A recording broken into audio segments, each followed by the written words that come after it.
stage just right through there? Let's do it. This will be fun. I'm not mad at that. I don't know how I got to this point, man. Ice House, Pasadena, sold out crowd. Fucking nuts, man.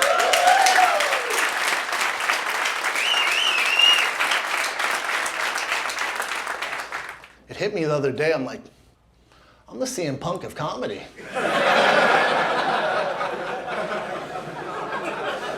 I have no business being up here. It's very strange, man. Vic.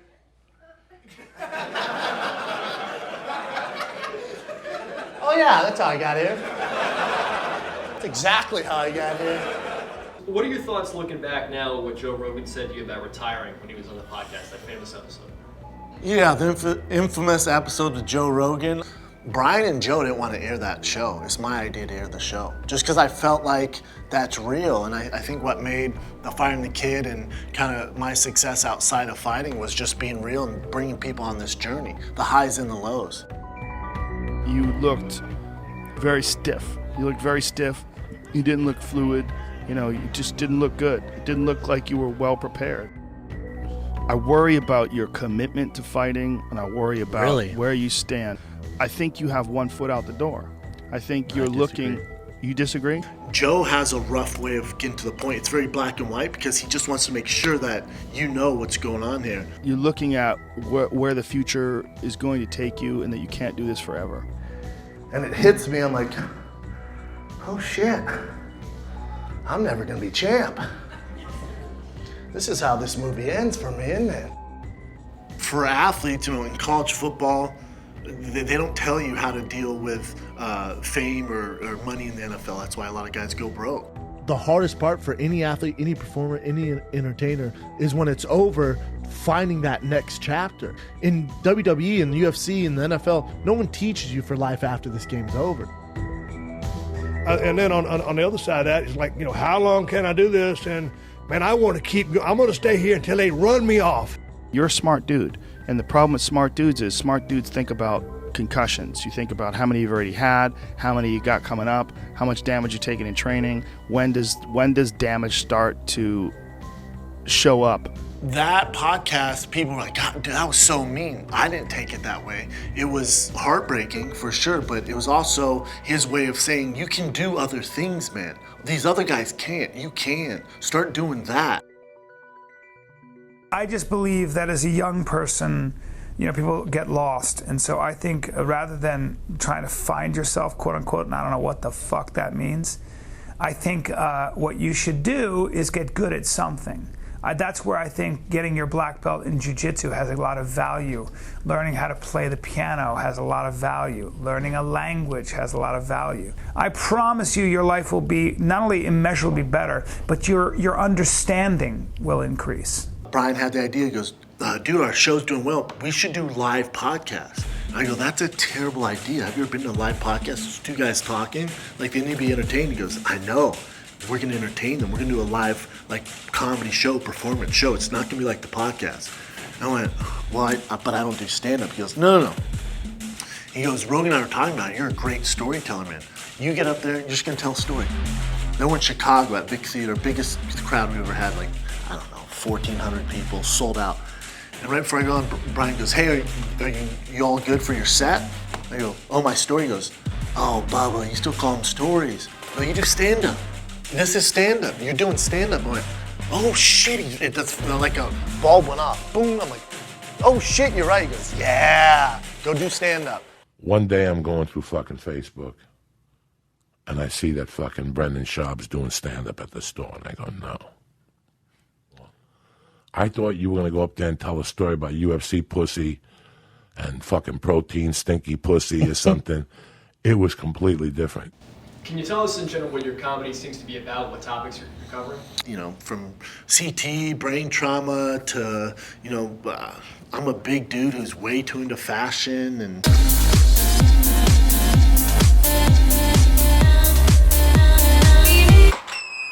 You know, so it's all, you know, unique stuff. God, I'm a fuckboy. I own it though, man. So weird. The thing is, it wasn't like one day I was like, oh, fucking, let me just wake up dressed like an asshole and get this fucking Hitler haircut. I would never do that.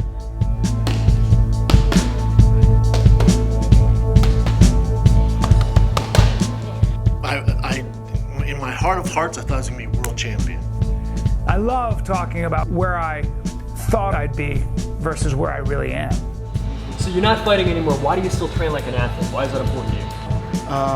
I get it all the time. Like, I don't get why you train so hard.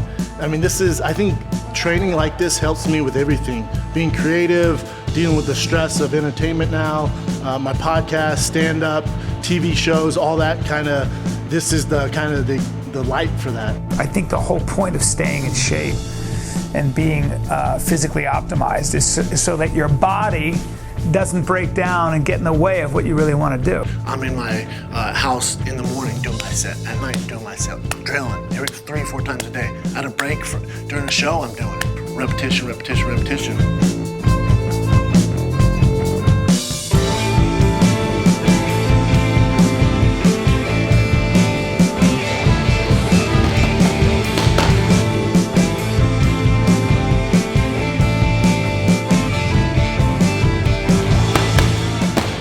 These are both arts. Yep. I don't give a fuck what anybody tells you. Yep. MMA and stand-up are both fucking arts, man. I consider you an artist just like me. Well, I'm gonna end it on that. I can't thank you guys enough for coming out. I love you guys. Hope you have fun. Pasadena, I'm out. There's no blueprint, man. I just go, man. Head down, I go. I'm just getting started, man. Like, I feel like this young kid that's just grinding, and you give me an inch, man, I'm gonna take a mile.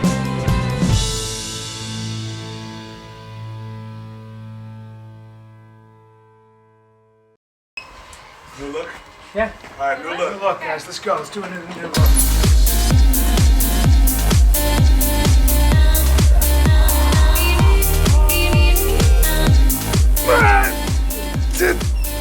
You want me to rock like a fucking old baby?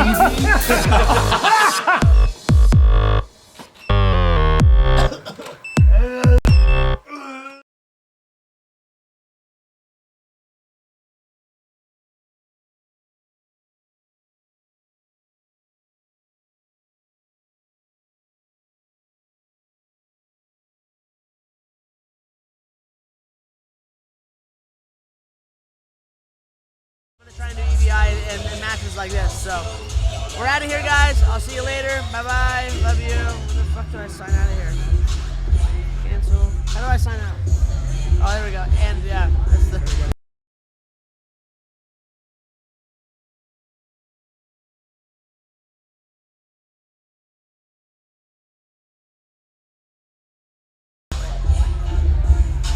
Welcome everybody. Hey, look, We're it's me. here live at the Onnit Invitational 4 inside Number 4. the Onnit Academy at Yes. 10th Planet Austin headquarters. I am 1/3 of your commentary today. My name is Joey Fody. I'm here with Brandon McCatherine. Hello. And the other guy with me And is me. Ian McCall. Doing a selfie. No big deal. Take a selfie real quick. Guys, we got a stacked card of jiu-jitsu tonight. We got We a do. sub-only jiu-jitsu, so I have Yes. a good feeling we're gonna see a lot of submissions tonight. Exactly. Guys just searching for him. Just constantly working for a submission. Yeah, I think. We're gonna start it off with 2 super fights, juvenile super fights. We have Jacob Harris and Grayson Henley, and Elizabeth Clay and Kayla De Leon. I've actually had a chance to roll with Jacob, so I have firsthand experience with him. He's gonna bring the action. I know Grayson also, IBJJF double gold. These are kids. Juvenile. They're amazing. So talented. I mean, just at a young age, they got so much ability. But those 2 matches are going to start it off, and you're going to be blown away. If you're not here live inside Onnit Academy, you can watch it onnit.com/live, which you're probably doing right now. But you're going to be really amazed by the level of talent here tonight. And then we got a 205-pound bracket. Just a brief rundown. We got Patrick Miller, Vince Barbosa, Kyle Bain, Tommy McKay, Alex Skoll, Ty Orgeron, Sean Gayton, and Kali Talamai. Guys, that's a great card. That's a great 205 light heavyweight division. That is open as anyone I've in this card. I mean, the 135 is open, but this one, I think anybody can win it. You guys have any thoughts on that division? I'm looking at Kyle Bame, EBI veteran. Exactly. And he's already competed at a high level. Savage, a real savage. Not to say that that's not true about these other guys, but with just the little information we have on Kyle, we know that he's going to come out there with some thunder. Yeah, he seems to have competed at the highest level so far than everybody else. That means just, the higher level of experience, really the better you are. You know, even if you're the lowest guy that's there, you're getting beat up by the best in the world. So it matters who you've lost to and who you've beaten. Exactly, because everybody loses in these type of sports, and it's not a big deal. You lose to amazing people or even young up-and-comers, it happens, you know. You could beat them another time, but that experience is what really, really, really does it, especially under lights like this. Yeah, even the most least experienced person in that bracket, I think, has enough experience in the EBI rule set, and I think that's going to play a lot into going forward and having a strategy for winning tonight. And again, guys, we got a 135-pound bracket that's, if you watch the West Coast Trials, the ADCC West Coast Trials, then you're going to know some of these names. Ethan Krillestein, we got John Calistine, Ricky Lulay, Sheridan Moran, who competed at the second Onnit Invitational, EBI Combat Jiu Jitsu. Guys, we're about to get started. Curtis Hembroff is going to lead it off and give us a brief. The legend. Newly crowned black belt from Eddie Bravo, by the way. And look at that hair. Amazing we hair. Got Travis yeah. Moore as our other referee as well. Yes, two awesome jiu-jitsu practitioners in their own right. Welcome to the Onnit Invitational 4.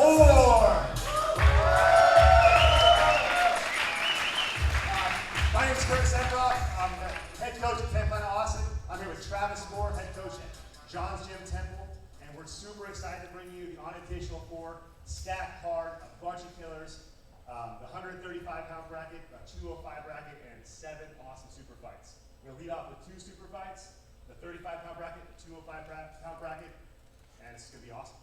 Travis Moore is going to do the first 4 matches, so we're not going to waste any time. Get started right now.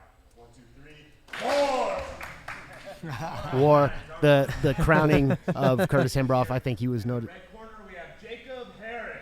Oh, here we go. Here we go. The first one is about to get going. Jacob Harris, a bit of a 10th Planet Ronin.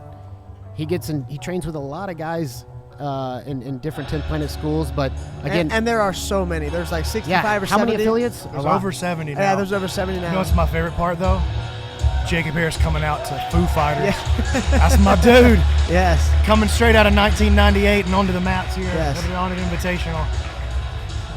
And he is a young stud. It's a very good young competitor. Yeah, Jacob actually the winner of the 140-pound Jiu-Jitsu Kumite in Houston, so he's very familiar with this rule set. Blue corner, we have Grayson Henley. Grayson Henley, another blue belt out of McCallum, got a wrestling background, 2017 IBJJF double gold, Houston Open, can move super well. I mean, double gold is the big thing there. Yeah, double gold. I mean, in his weight class and the absolute. So, I mean, you're going to see great movement, great abilities, and just high-level transitions here.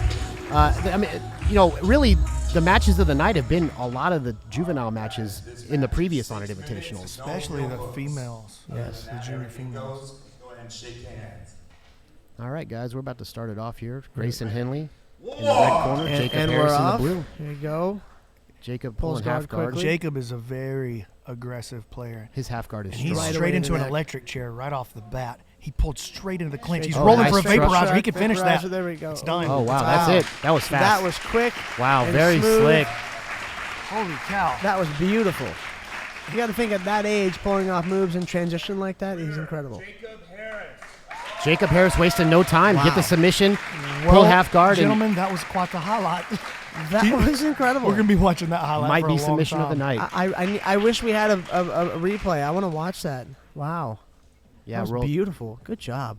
really We may nice have to transition get from him to half do it guard. again. Yeah, can you just show me that one more time? That was incredible. The whole Well, thing. He jumped straight straight Into into the half half guard. So he pulled half guard, Rolled through.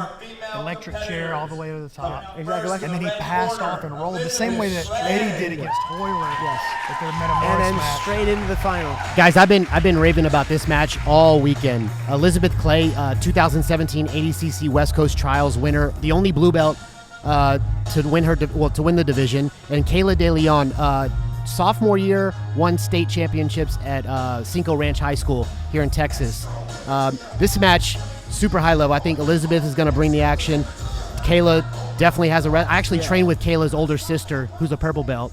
Super strong, very technical, but I'm been really excited to see this match. And female wrestling has expanded and grown so much. It has. At first, we were all against it because of the whole Title IX thing, getting rid of other wrestling programs. But then you realize that because I deal with Carla Esparza and a lot of women in mixed martial arts jiu-jitsu, and man, they ran with it. Like our U.S. team is great now, and my coach, one of my former coach, but still a good friend of mine and coach, Sheldon Kim.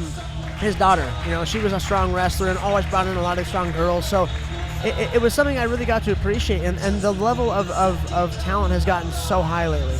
It's amazing. The level that Kayla's on is just from a wrestling standpoint. I mean, she doesn't go with anybody lower than a purple belt, technically, in any of her competitions. Good choice of music, by the way, real quick. Very, very nice choice of music. A little more your speed there. Yes, exactly. I've been hearing about Elizabeth Clay always. So I got here Thursday. Everybody's been talking about Elizabeth Clay nonstop since then. And she's built like a brick shithouse. That's a fit girl right there. Young. Kayla was voted the Texas MMA Community Team Female Grappler of the Year 2 years in a row. So let's see some fireworks here tonight. All right, let's go. War. And I'm interested to see if any one of these grapplers pull guard here. I don't think any one of them will. I don't believe either of these girls are pulling guard. Not the way they locked that clinch on. Exactly. They're looking for takedowns. So interesting note. During the rules meeting pre-fight, they announced that the juvenile matches would not have heel hooks. And Elizabeth was over talking to the referee about that. She's like, "Look, I was preparing for heel hooks, so that should be interesting as we progress here.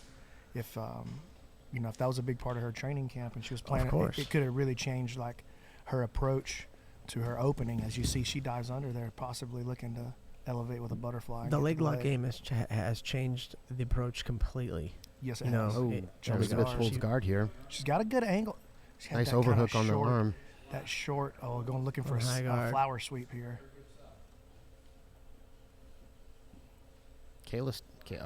Elizabeth stole the show. I think that the West Coast Trials really, no one saw a blue belt winning her division. And she kind of came out of nowhere. Nice pass from Kayla. Quickly there. Attacking the head. Rafael Right Lovato, Justin Raider style, attack the head to jump the guard. She's got the pressure going forward. Good control at the wrist there, and a nice takedown. Trip. Nice. She might get swept for it. She's on the arm. So she's got to watch her arm off those she's in the clear here. Kayla cornered by Jeff Messina. Straight into a leg lock. See, look how the transitions are. Very interesting. Now let's see what happens here. She's been training those legs for sure, just based on her reaction in that rules meeting. She's in on a short lock there. Not a lot there. She could go belly down and possibly finish. Yeah, she's got to change. It's better to use it to roll her and change position. Now you can make something happen belly down right there. Yeah, a lot of pressure. Oh, she got it. Nice. Real See, all it was a switch of her position, and it was finished. Yeah, very, very nice submission for Elizabeth Clay, getting the win here. Cool and calm too. Yeah, she like she's been right there before. She's very familiar. Definitely wasn't the first time. That's what I mean. Like, traveled all the way from Alaska to be here today too. And she just looks tough. Yeah, she does. Very scary. I'm not trying to fight her, that's for sure. I mean, she's an athlete. And she's throwing up gang signs too. That was very, very intimidating. I'm afraid now. Well, that's actually the end of our teen matchups right now. So we have going in straight to our 205-pound bracket. We'll see if the adults can match up to this kids. 2 submissions in less than 5 minutes. Yeah. So we should note that the rule set for the 205-pound and the 135 bracket, you get 6 minutes in the first round. That's correct. 8 minutes in the second round. Correct. And 10 minutes in the third round. Correct. Okay. So the last round of the bracket is the exact same as EBI. 3 overtimes, 10-minute regulation.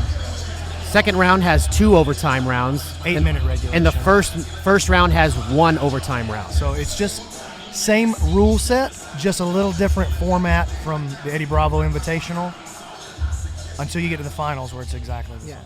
Patrick Miller. But that does change your stepping on the overtime mat here. strategy for sure. Oh, by far. Patrick won a super fight. Patrick Miller won his super fight here at Onnit 4 or Onnit 3. Onnit excuse 3, me. yeah. And he won that super fight Against in overtime. Jimmy Lugo. Alex it was a Skolda, tough 10th Planet Austin purple belt. I got a chance to train with him a couple months ago before my super fight, and man, the guy just moves like a gazelle. Super big, long, and just really able to move really, really fluid. So it should be interesting to see this match go down and see how Patrick can defend against Alex's attacks here. We've seen a lot of differences in frame, Yes. in these matches, which is always a good stylistic thing for me to watch, because you see the shorter person versus the taller person, longer, whatever you want to call it. Alex elected very to wear interesting. some Yeah, gi he's going pants. with the gi pants and the long sleeve rashi. We all And, know what I that see means. I see he chose to have hair as well, which is different. Alex also one of the competitors to come in underweight. A few of the guys came in underweight, but Alex significantly underweight. I don't know if that's going to play to an advantage or a disadvantage tonight. Patrick is very aggressive. Yes. In all the matches that I've been watching of him, very aggressive.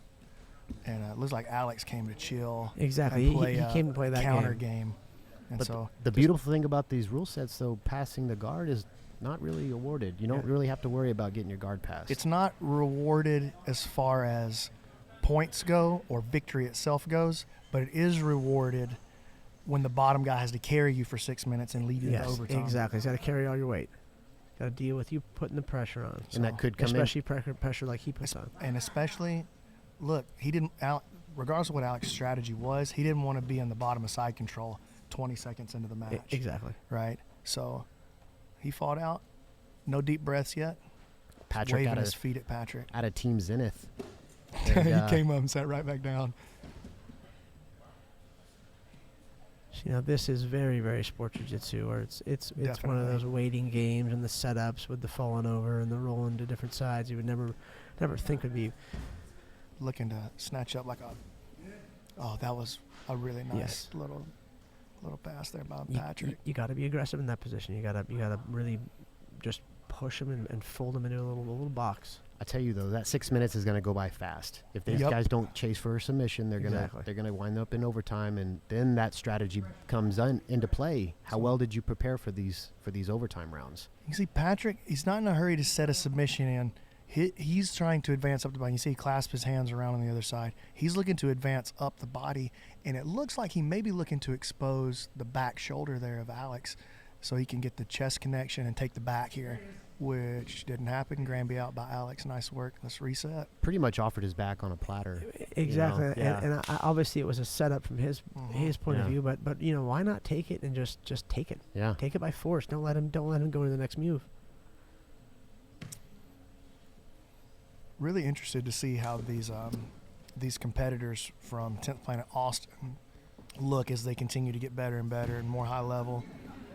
Little donkey Yeah, guard donkey action. guard there. Yeah. Being attached here to the Onnit Academy with access to all these high level trainers and nutrition and such Constantly seminars that strong are going on that are facilities, yeah. amazing.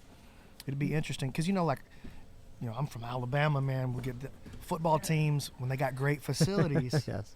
It can start to make a difference in the program big as time. the years progress, and so It's science. I'd be very interested to see what starts coming out of 10th Planet Austin in the next couple of years. Seems like Alex is really comfortable playing his bottom position. Not really giving up anything for Patrick to jump on, even in. He's not, side but he's control. also not offering a lot of offense. And Patrick's passing his guard. He's and- done it several And times. Patrick's Yes. laying Yeah. his weight This is on like in his this fourth or fifth position time too. now. So Alex isn't. He's framing, but he's working with his frames. You can see Yeah. how there where Patrick is pressuring with his head. Alex is framing with his wrist there, which actually forces you to muscle and push with that tricep. So interesting little exchange here. Patrick just content to grind him out, There looking we for go. that Got a north-south.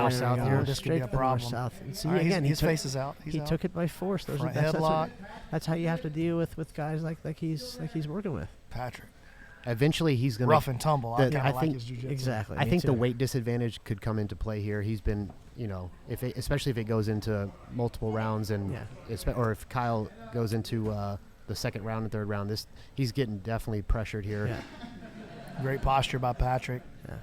See, now they're both starting to fatigue a little bit, not much, but at least it's there. You know, They both took a moment to breathe there Exactly. for sure. Those are some dope rash guards. They are. Hypnotic made rash guard special just for the event. I got one They look exactly. pretty good. I got one of the 50. I got a purple one. I'm stoked. Yeah. But Alex looked to set up a Little like punch a in the leg lock jaw entry. there. Trying to get under Patrick, but he's not giving it Patrick any walks room. past his guard again. And he's just turtling up. You know, trying to just not give him much to grab onto or to Patrick's deal with. there, But that was the next play. He's going to look to set up this gift wrap. He's controlling the fingers there. Yeah, couldn't quite get the wrist. He's looking for that north-south again. You see that almost reached over for the north-south. He's looking to make Alex flatten out to his back. So he grabs that gift wrap there to expose the back. And when he puts his back on the mat, instead he goes to the Now north-south. there's the just like north-south, that. yeah. see, because the gift wrap, he just wasn't giving him enough. Alex looking to hit a move we call the B. Smith, but it can be tough to do. Patrick really strong in there on that head and arm grip. He's not scared to squeeze it right there. Nice. See, he's got to control more. Alex looking to try to set up something off the transition from turtle guard, maybe a triangle. You know, there's something setting up. He moves so well from that bottom position. You got to be He's careful. just trying to roll right into it. Yeah, correct? and Patrick doesn't want any part of that. Exactly. He sees it coming. It's an interesting strategy, and you're right, Ian.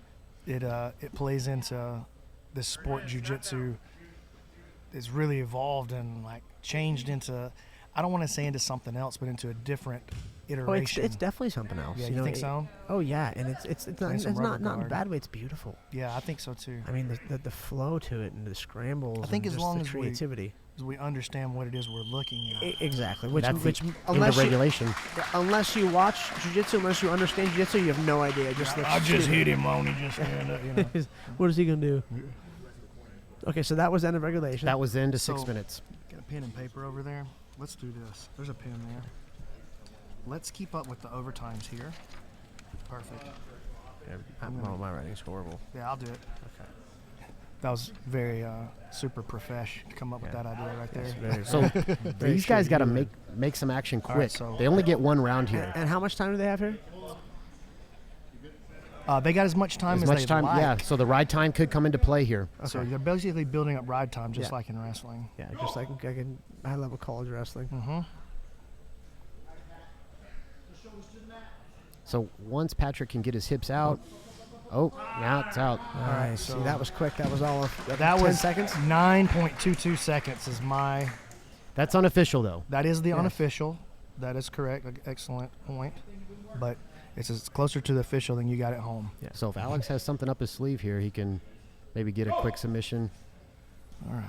quick escape. Patrick riding that single hook on the back Exactly. there. Really content to control here for just a little bit. You can see the more difference in seconds. the strategy. It's just one overtime. It's over because Yeah. it's 13 seconds. So just one overtime here. That's it. Well, according to our scorecard, looks like Patrick had a little bit longer ride Well, time. Alex didn't escape that position. And so once it passed, Alex was only able to hold the position for 9 seconds. And so once it passed the 9-second mark, because there's no second round, that's it. We just go ahead and call it because there's no way he can win it. So Patrick Miller takes the first round. we have our first advance to the second round. Congratulations, So Patrick. you're my favorite fighter. Thank you. Good job. Our next match, we got Austin native Vince Barbosa training at Eastside Austin Elite, training under Derek Garza, who I had the pleasure of training with yesterday, and purple belt from Gladiators Academy BJJ Revolution team. We have Ty Orgeron, yes. Got a chance to talk with him before the match tonight, and he's super excited. Really, I think he's got some tricks up his sleeve.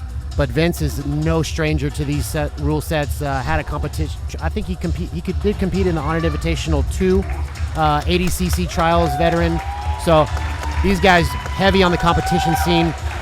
So we'll see how this matchup turns. But again, 6 minutes. They got to make some moves here. So we'll see how it turns out. Exactly. And any guys that have this high level of experience always have tricks. They have tricks upon tricks upon tricks, and that's the funnest part to see. I like that song. Sounds cool. Vince in the red corner, Ty in the blue corner. Only the red corner has won so far. Red corner's 3-0. You're right. Yeah, 3 in a row for the red corner.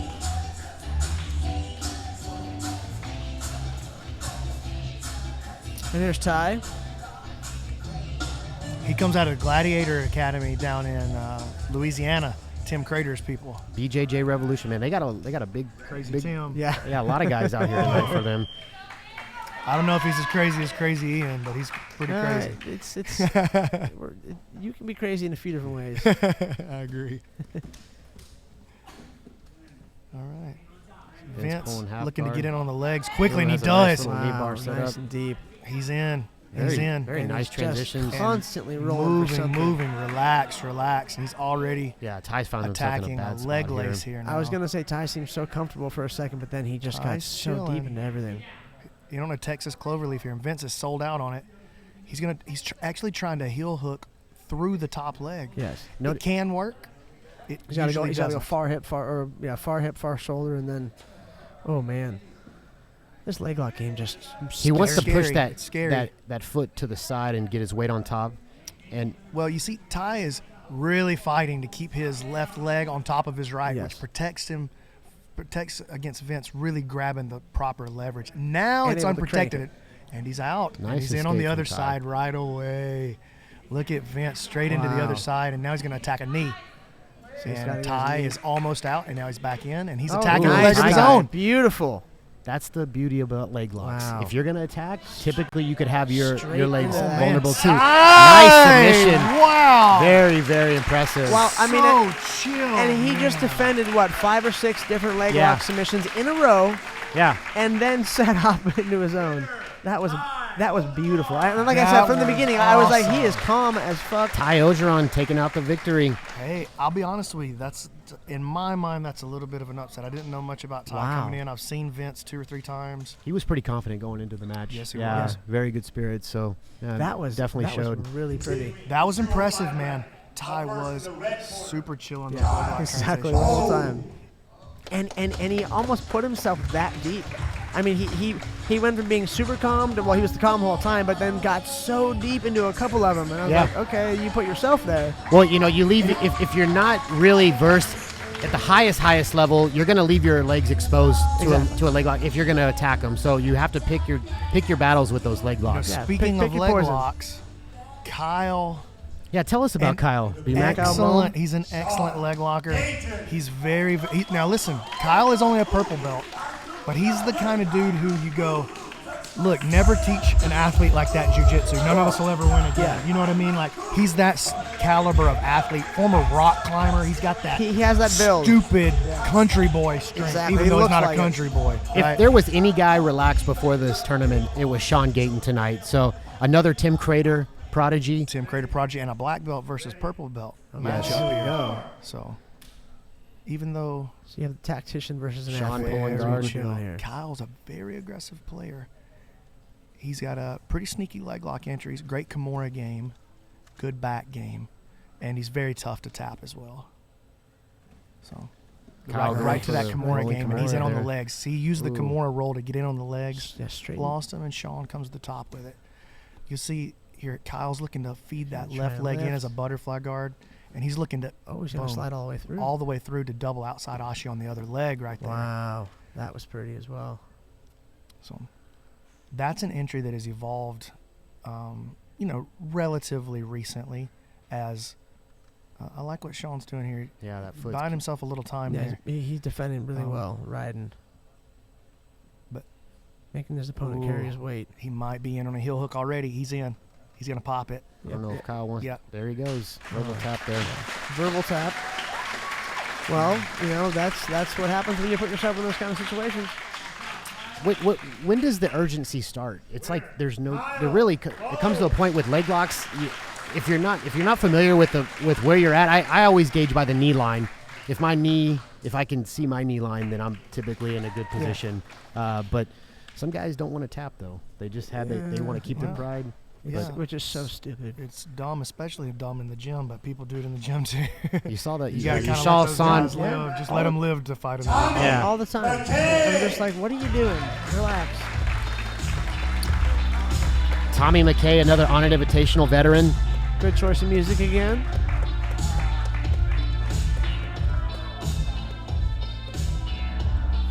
That blue rash guard looks good under the lights. It pops Under his skin tone and beautiful pops just eyes. a little more, you know. It's like me. I need a belt that matches my eyes. He needs a rash guard to match his. You know. You're the kind of man that can wax his mustache. You can, which pretty much means you can do whatever you want. I pretty much do. Yeah, it's pretty weird. Calais, another. I love it. Another I just Alaskan always native. get away with it right now. You just run with it and see what happens. I don't believe I have that. Calais, a teammate of Elizabeth Clay, who won her match earlier, and Yes. Calais just really pressure passer type player. One heavyweighted IBJJF Pans 2017. Calais Talamuni. Yes, came a long way to be here, so I know he wants to win tonight. He's But got some Hawaiian blood in him, so you know he's strong. really strong. But Tommy, He's stripping down. Yeah, he is. We're Yeah, gonna keep again, built like a brick shit house. Those type of Hawaiians are stupid strong. And aggressive. He kind of got a little tiny Mark Hunt going, you know. I spent a lot of time with Hawaiians. I've been my coach, my best friends. It's BJ. I love them. They're a rare breed. I love it already. He came to play. He came for war. Yeah. Tommy out of Gracie Hamacha here in Austin, and Calais out of BJJ Legacy Jiu Jitsu.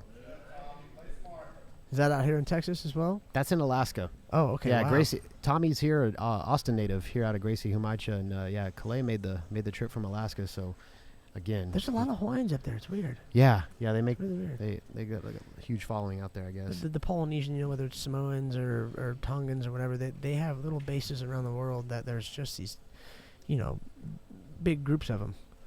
And goddamn, they're scary. They're all very, very Not scary. one of these guys want to pull guard either. Scary individuals. Calais going for a little trip there. He's underneath. Yeah, exactly. Okay, able to break the hands. Nice job, Tommy. Yeah, not letting him get those hips that far away when he's got that body lock. If Tommy wants to get some offense going, he better do it before the sweat starts. Yeah. 'Cause I got Nice takedown for Tommy. Nice lateral drop. Right in the side control. He's got underhooks. Got the far side underhook here, and he's going around the head. He's looking for He's this trying to spinning mount. arm lock already, and now he's using it to set up the head. Back to half Calais guard, wraps up half lockdown. guard. But not a really great lockdown. He's only on the shin there. You Yeah, see that knee? You were he's talking not about that having the knee line clear for leg locks. That also holds true in For this half guard, lockdown huh? position as well, other than the lockdown. Or lockdown, yeah. Especially having those shorter legs, that should be really tight. So he's in on his neck, and he's looking for a guillotine. He's there we cranking go. it. He's cranking it. It's going to be I've got to think that's going to be tough to finish right there, but I can't see the grip on the other side. Let's see here. Calais He doesn't Calais look doesn't like- Yeah, he like doesn't have he's- his hand connected. He seems No. like he's pretty calm there. Yeah, because the hand's in front of the chin. There's no space to choke there. If he can clear that foot, though, he can create some real trouble right here. He's keeping his hand in position in case the position changes. He's riding a little high. Yeah, his Well, now hips he's are back down. kind of high, so if Calais can That'll help him, get though, some if he position. bridges over to the guard and he's able to lock it. Well, he ends up getting the pass out of it and right back into half again. Now into the guard. And we'll see what Tommy's passing looks like. Calais staying a little flat. Yeah. A little flat on his back. I see a lot of big guys try to work a half guard game. That's pretty common. Seems that I see it a lot of tournaments too. Yeah. They're pretty comfortable working their half guard, You and can see him playing this closed Z here. Uses that knee serves as a shield to keep him off. And you see how a good Z player, like he's doing a pretty nice job with there. A good Z player won't bring it all the way across. They'll just play with the tip of the femur there, really, and use it to block this near side hip. Yeah, the knee's more in the middle of the body instead Yeah, of far side. it's more on this near side hip right here instead of shoving the shin all the way across. Wow, beautiful pass right near Kimura. Yeah, let's see if Here he he's can got it. make it We'll see. happen here. now Tommy, he should try to get to his knees here if he wants to really set that Kimura in. Yeah, and just be able to torque it and whether. Well, Oh, now he might be going for a He's under. rear naked choke here. He's not under there. And again, Calais, very calm under pressure here. I didn't even see a neck to choke, to be honest with you. Yeah, let's though. be real about Yeah. it. Now we may be setting up a choke here. where's he going? He's going back underneath. He could also high leg or What's he Oh, fishing for? he's looking for a head and arm choke here. Okay. It's an interesting setup. That is. Yeah, He Calais maybe seems really comfortable here. Just He's- waiting for he's Tommy to gotta make sit his move. His he right could hip be looking over to the set top, up an right? anaconda choke. Maybe throw his right hip down. Yeah, exactly. Lay his That right way. yes, and now it could be an arm Oh, and gets nice. him. Oh, no, It's that very, was a beautiful very setup. sick. Very interesting. He's got to Very adjust the interesting. grip a He's little still bit. there. He's still there. So he's keeping just a little bit of the blood cut off this entire time. exactly. So that when the real choke sets in, it Nobody can come lets go. quickly. He made it out, but Calais trying to clear the cobwebs a Yeah, little bit choking there. off there a bit. Now he's going to give up his back here. See if Tommy can get the other hook in. Tommy needs. Oh, Right look there. to an arm triangle here. I can't see the camera. He's going choke to choke to choke to choke. It's a great way to keep the pressure on the guy. If you have especially with the arm in chokes, you can transition choke, choke, choke, choke. It's that makes that blood pressure just eventually- surge and pulse in your head, and when the final choke finally sets on, it comes on quick. You can only defend for so long, right? I mean, yeah. If you keep attacking, eventually you should tire the guy out. You know, if your cardio It works is good, the other way too. Though. It does work the other way. It works the other way too, especially if the guy on top is, or if the guy on offense is really dead set on aggression as his primary mode of attack. But Tommy not too invested on either submission, so Yeah. not smart enough to not burn his arms out or He's his legs out. definitely controlling Yeah. where the fight is happening. Yeah. That's for sure. From the feet, he made it happen, and now on the ground, we know Calais don't want to be there. And his pace is full of submission attempts. So he's pushing the pace constantly at his own pace, but it's also going from bad position for the opponent to bad position to bad position to bad position. Tommy gave a quick nod at a Darce right there. So let's turn to that twister pass again. Seems like he really wants that arm, that far side arm. Yeah, he wants to control it in some way. If he can control it with an underhook, he's going to pass. If he can control it with an overhook, he's going to look to either front headlock and flip through. Now he goes to the leg. I can't see. Calais like, nah, son. Right on top of the action, guys. Let me just get back on top Like a of you bulldog. right here. Yeah, if you're here, if you're sitting Like if you're a live bowl here, of what was coming next. like a bulldog. they're pretty close to the edges here, but it looks like they're going to let him go. Move your chairs. Yeah, you're right on top of the action. And that concludes the end of regulation. A lot of attacks for Tommy, so let's see how that first round overtime goes here. Man, he was able to attack the entire match. He did. He attacked the whole That's time. beautiful. Never let your opponent get up, build any sort of momentum. Electing to go for the spiderweb position, but I just I saw think that's the Calais. right choice. I just saw Calais. He didn't seem like his cardio seems to be pretty good. His conditioning coming in here, so I think it's just so much easier to build a really strong attack set and ride Yes. time from this position. Well, coming from a school like Jiva Santana, This grip is breaking, guys. This grip is breaking. He's going to get a look at it. We'll see what happens after the he's arm gotta breaks. get a That's when the little more escape. pressure in.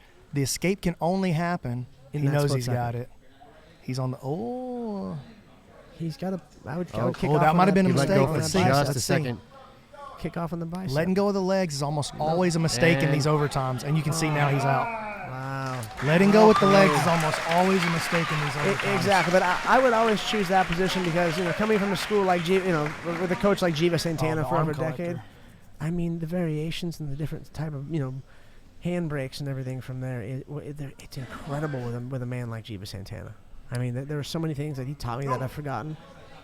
Our unofficial time is just under 35 seconds. He's done. Beautiful. That's Wow. it. Wow. A fight where he was on the defense the whole time. Winner via fastest submission or fastest escape time. Tommy McKay. Tommy Tommy McKay. escaped in less than 5 Oh, seconds. So he got out advances. faster. Wait, how did I That's miss that? correct. Well, he elected for the spider web and held, and because And really held it- Calais did okay. not, he Yeah. didn't attempt to escape. Exactly. So Okay. that ride time just built up and built Okay. up. So Yeah, you can look at it as escape time, or you can look at Yeah, it as or ride ride time, time, whatever. Well, that's what it It's- was. it's It was more of a escape mind. versus ride. Yeah. But Calais- they equal points for either one. Yeah, and that's why I That's right, think they're that equal. the However you approach inexperience it. Yeah. could come in is you're not familiar with. Well, I've been in this spiderweb position for 40 seconds. I got to figure out how to submit this guy in less than 40 seconds in my round. So even though I didn't get submitted, All right, Ethan Krillison. All right, so I got to be Guys, honest with you. I'm so jacked can't wait about for this match. 135-pound bracket. There's a lot of good young guys here. There are that some just real studs. dudes in this bracket. I mean, man, This kid, honestly, is probably chief among them right now. Okay. The current ADCC Trials West Coast champion. He just rolled through a 68-man bracket. wow. See, this is where I would be competing right now. Literally ripped the dude's arm off in competition. Ooh. Yes. There's a video of him in during the trial. Yeah, the guy just didn't want to tap, but just a nasty Kimura. But Ethan, a brown belt under Faraz Sahabi, Oh, wow. trains okay. at TriStar Gym. Very high level up there. Yeah. So and actually missed his connecting flight yesterday and was able to make it here just in time for the tournament tonight. So a gamer, a true gamer for sure. Were there weigh-ins for this or no? Same day weigh-ins, Okay, yes. Okay. Yeah, having flight problems is always trouble. All right, now here's the thing. Sheridan is a game as well. He competed as at the Combat EBI. He let off Combat Jiu Jitsu, and his match was amazing. Yeah, had a great match. So Ended up losing in overtime. But he's also the runner-up at the last Onnit 145 bracket. Yes. Krellison looking to invert, and he's attacking the legs Ethan quickly. is all Sheridan's over it. pretty savvy right here. He had Sean Applegate in round 1 at the tournament here last time, and Applegate is as good of a leg locker as you'll ever see, and he was able to beat Sean in overtime as well. Stay out of most of the entanglements, Yeah. and then when he did get there, he was able to But the work fight's through way it. out. Krellison looking for that triangle. Yeah, Sheridan really trying to keep his distance and then pick his moments, but really, really tough pressure from. He got a wrestling background, but Ethan just super slick with those entries. You can tell with the hip pressure that he has that he definitely comes from a wrestling background. Yeah. He wrestled 2 years at Virginia Tech, and then talking about Sheridan, wrestled 2 years at Virginia Tech, and then he wrestled 2 years, and I can't recall Division the II name of the All-American. Nice. college, but it was Division II. He was an All-American. And whether it's any division in college, I mean, you are a stud. You are a stud. Yeah, well, he was All-American at that level too. Yeah. Now here's something crazy. He's on the Sambo World team. He's never taken a Sambo class. He just uses his wrestling and his jiu-jitsu to go out there and win Sambo tournaments. So he does Sambo, but he doesn't do Sambo. If wrestling, Ethan in on the inverted heel hook. If wrestling was easy, it'd be called sambo. Nice. Sheridan with a really great escape. Ethan came in on something strong right there on the honey hole or 411 inside Senkaku, all the same position. Saddle. Call it whatever you want. He's going knee through. Got a little shallow under. Where's he going to there. go straight into And something? Sheridan looking to set him up for a leg lock there. Ethan not Yeah, he's having really it trying to right get now. under Ethan here. He just can't quite get to mount. Can't quite get to pass. Well, there we He's go. there now. Okay, he's gonna. He's going to look to take the back for sure. He has a Nice wicked, back take for wicked Ethan. back game. That Wicked was back slick. game. And he does a great reverse triangle from this position also. You can see he's already looking to put something together. Yeah, every time he starts to ride high, I'm sure it's coming. So a lot of these Danaher guys, people have taken to calling it the straight jacket system. So check out the way that Ooh, nice. Krellison, he's going to the body triangle right here. Check out the way he Sheridan getting attacks out. the hands and pulls them across with like cross grips and uses that to set and open up possibilities for those reverse triangles and arm locks. Sheridan gets the underhook and lost position. turns. There we go. So now he's going to set up the triangle. Oh, he's got from that there. There we triangle go. now. Set it up And this beautifully. is actually, these guys met in the first round at the ADCC West Coast Trials just recently, and this is the way it went down. Just like this? This is the way it went down. It finished in a triangle. Well, the setup and everything, the execution was perfect. Yeah, he flowed him right into it. Sheridan's defense is on point here. Yeah, exactly. He can't quite finish off that small amount of space to cut off the oxygen and blood, which is it's exactly what he's doing right now. Look how he jams that foot all the way inside the hip there. Yeah, he can't. Very his hips can't strange move at all. angle for the triangle here. But he's going to look to set up this Kimura on the other side here, too, it looks like. That is pretty. He's cutting a good angle, Ryan Hall style here. He might can finish that one. He's going to arm, goes behind the elbow. Oh, Oh, nice. man. We got a straight arm lock? No. Wow. Nice arm lock. Very, Beautiful very impressive arm lock. He stuck it in was like a pretty. shotgun into the armpit there. And A master technician. That was very impressive. Wow. Very impressive That win was for beautiful. Ethan Krillestein. Ethan is so good. And because I know how good Sheridan is Yeah. too. Oh, yeah. Yeah, Both those Sheridan guys are just is as tough as incredible. anybody. Incredible. So our next match, we have Excellent work, Ethan. Good job. Cristobal Chavez and John Torres. Another exciting matchup. Tell me about B-Mac, John Torres. You've trained, have you? Yeah. Yeah. So John's actually he trains in Houston with Travis Took, and basically I got some notes here actually. Well, that's all right. Yeah, but I can tell you a little bit about Chris. I know he's from El Paso. He's from 10th Plant there in El Paso. He's 5 pro MMA fights so far, 4-1. Started off 4-0, lost his last one by Flyweight, right? What's that? Flyweight? Yeah, he fights tiny. He Hey, fights 25. I think he's even underneath you. Yeah. I think he's one underneath you. No, I'm a flyweight. We're the same size. So he's 25. Yes, so just tiny. I'm larger. sorry. I mean that with the most respect possible. Please don't hurt me. We're tiny people. I don't even know how we're the same breed. Like I have a couple friends that are like 6'8", and I'm like, how the fuck are we even the same breed of creature? It was like Rogan talks about taking Shaq and standing him next to Shakira. Yeah, like one of these. Like, what the hell? How does this work? All right, so tell me about Torres. yeah, now. Torres, actually not Travis Took, but a Paragon brown belt. Paragon. Yeah, under Robert Dembeck here in Austin, Texas. One of his teammates, Jose Portillo, won the first Onnit Invitational. And natural 135er, not cutting a lot of weight here. You know, coming in I strong. didn't see anybody have any No. weight cut trouble at all. No, you didn't. We were here yesterday, and a couple of the guys went out to eat with us, ate whatever they wanted. Everybody made weight, because same-day weigh-ins really change the way you approach that weight cut. Oh, of course. It is completely different, almost non-existent if you're smart. You just have to diet down. So again, we see that closed Z-guard there from Torres. Same thing that Calais was playing. Trying a to little fish to the earlier. underhook. Cristobal staying low, looking to drive in. And we're in on a leg lock already on the other side. This is, I can't quite see the leg position there.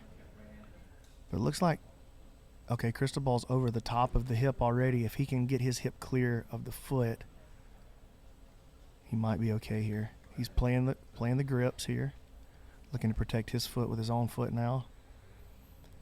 And Chris really needs to think about getting his hip up and over the top of John's right foot there. Start escaping this position, clearing the foot off the hip.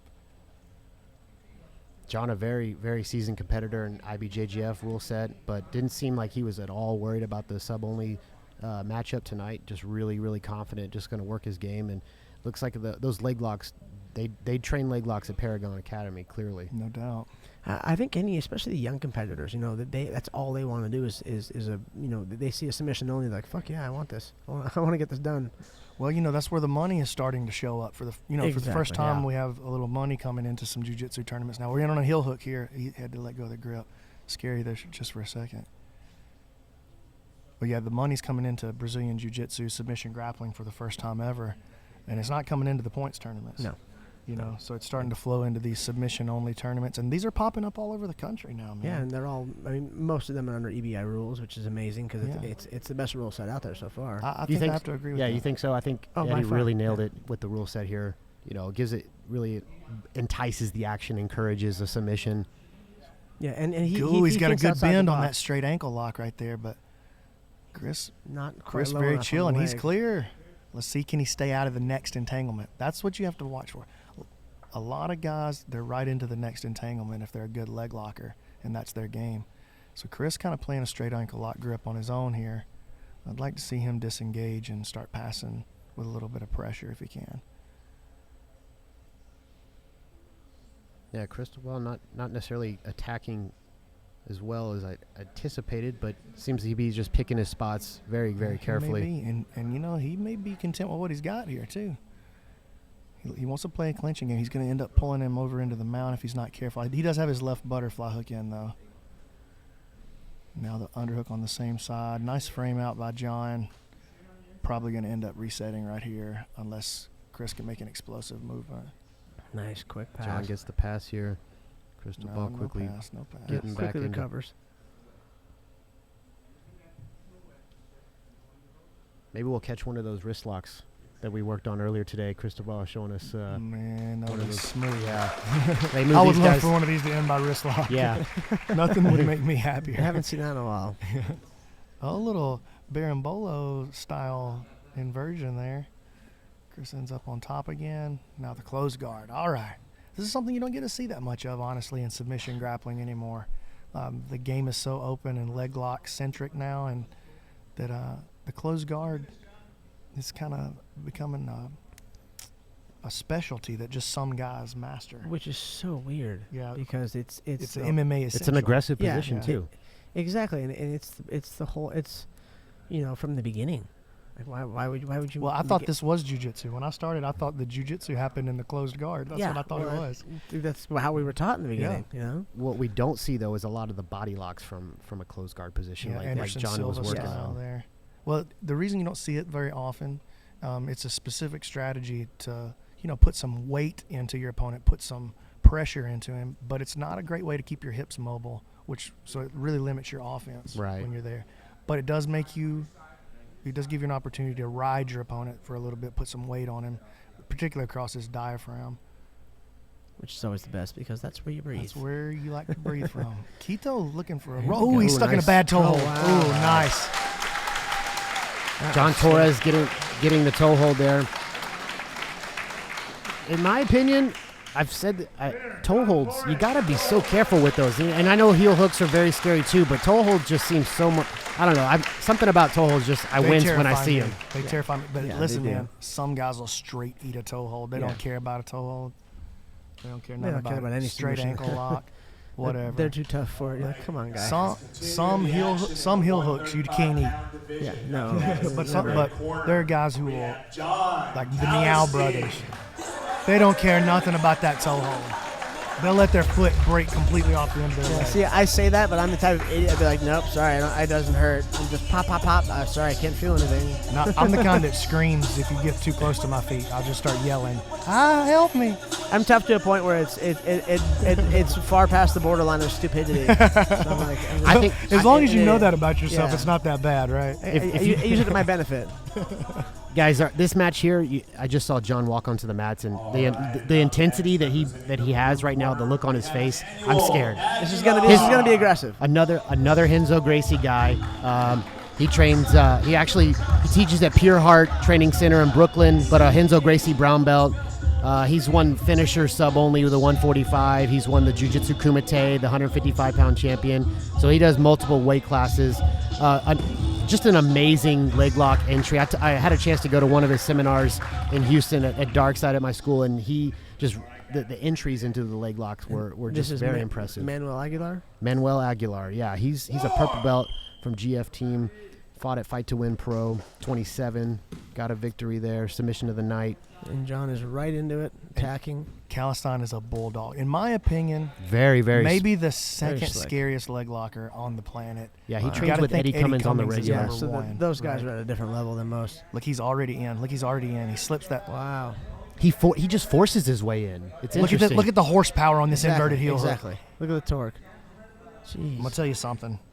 If Aguilar doesn't tap here, he's gonna regret it. See, and that's my kind of jiu-jitsu. I like bulldog and forcing your way into things. Very fast. I think that might have been the second fastest submission of the night so far. Behind Jacob Harris. Yeah. And nobody's getting one faster than Jacob Harris. Congratulations, John. That was like 4.5 second submission. When he went through like an entire world of jiu-jitsu before he got there, which was so crazy. So we're coming up to our last Calistan match is, of the 35-pound bracket in the first round. We got Ricky Lulay and Marcelo Cohen. Dude, this is the best matchup of the first round, period. Okay. We saw some great matches so far. Oh, yes. This match is even better, you think? This one's great on paper, too, though. It's great on paper, exactly. Cohen, EBI veteran, black belt, IBJJF beast.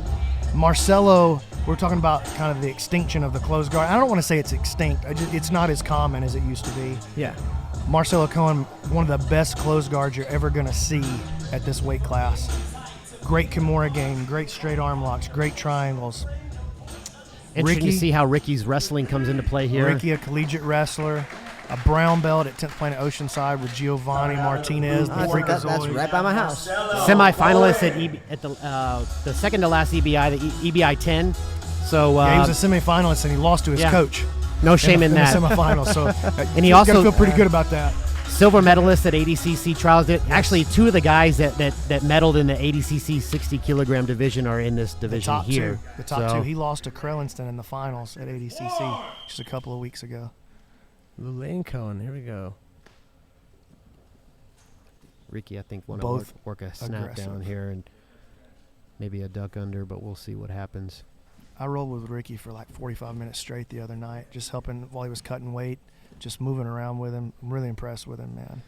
After having seen him compete already, of course, but for his size, he's deceptively strong. Oh, and you can tell the way he wrestles and blends with his jiu-jitsu is very nice. Pulled guard right there. You got a collegiate wrestler pulling guard. Yeah, snapping your head, then pulling guard. That's a little different.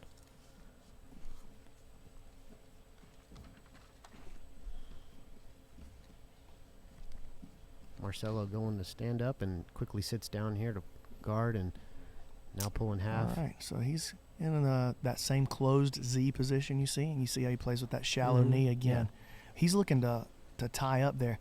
He's going to want to get to the other side, likes that Kimura, or if Ricky pressures the right way, he might try to get back into a closed guard. Ricky bullies him off the mat. I like it. Yes, me too. Me too. I mean, you got to force these things.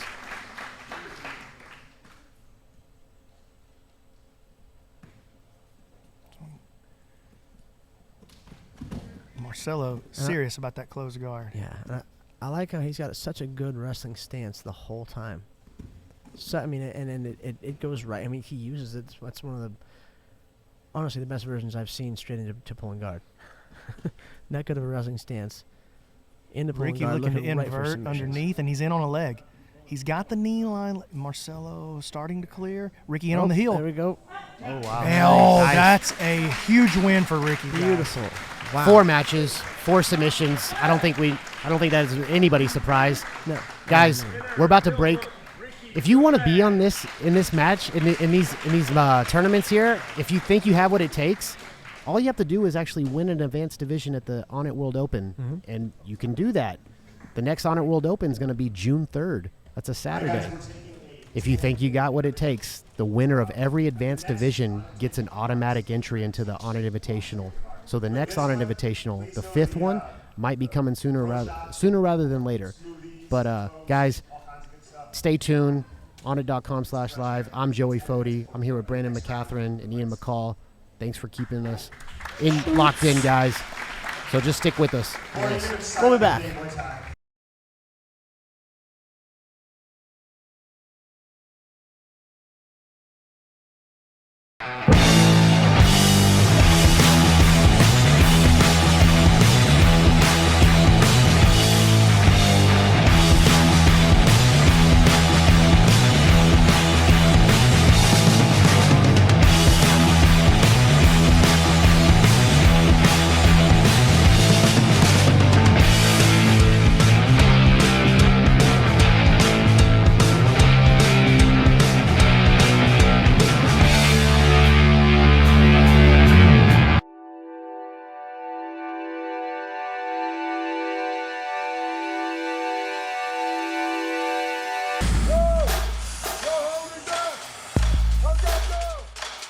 The call is my master. The call is my guru, my teacher. It is merciless, yet it is righteous. When we think of the cold, painful, it actually brings you in the deepest of your own physiology.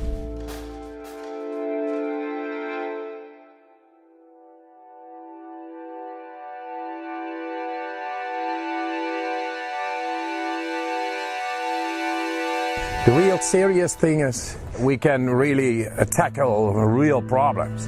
Inflammation, anything caused by inflammation. We show within a quarter of an hour, whoop, inflammation. Going down. You get out of the cold water then, and your body is fully alarmed, alerted, and in full bloom.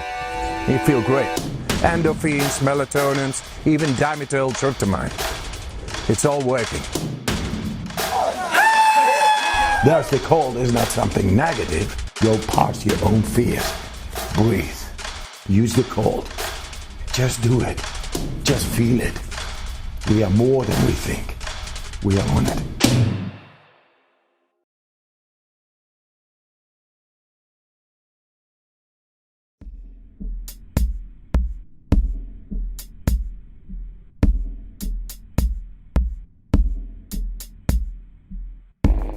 I've taken losses. I've had my ass kicked by opponents and by life, more times than I can count. I've been broke and trapped in a life of gangs and drugs.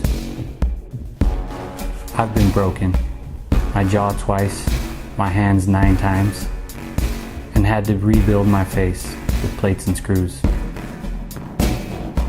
I've lost 7 fights. I've had title chances slip away. There have been crushing defeats. But here's the thing about getting crushed. You and I, we are made of resilient stuff. The more we get crushed, the more compression we feel, the more ferociously we bounce back. All of the energy that the world uses to break us becomes fuel to propel us forward, to reach new heights, to find new greatness, to overcome new obstacles. Not just for one single win or one single championship, but to win at life. Because we're all fighters. We wouldn't have made it this far if we weren't. So do your worst, world. We'll be here. We'll take your best shot, and we'll come back at you with everything we have.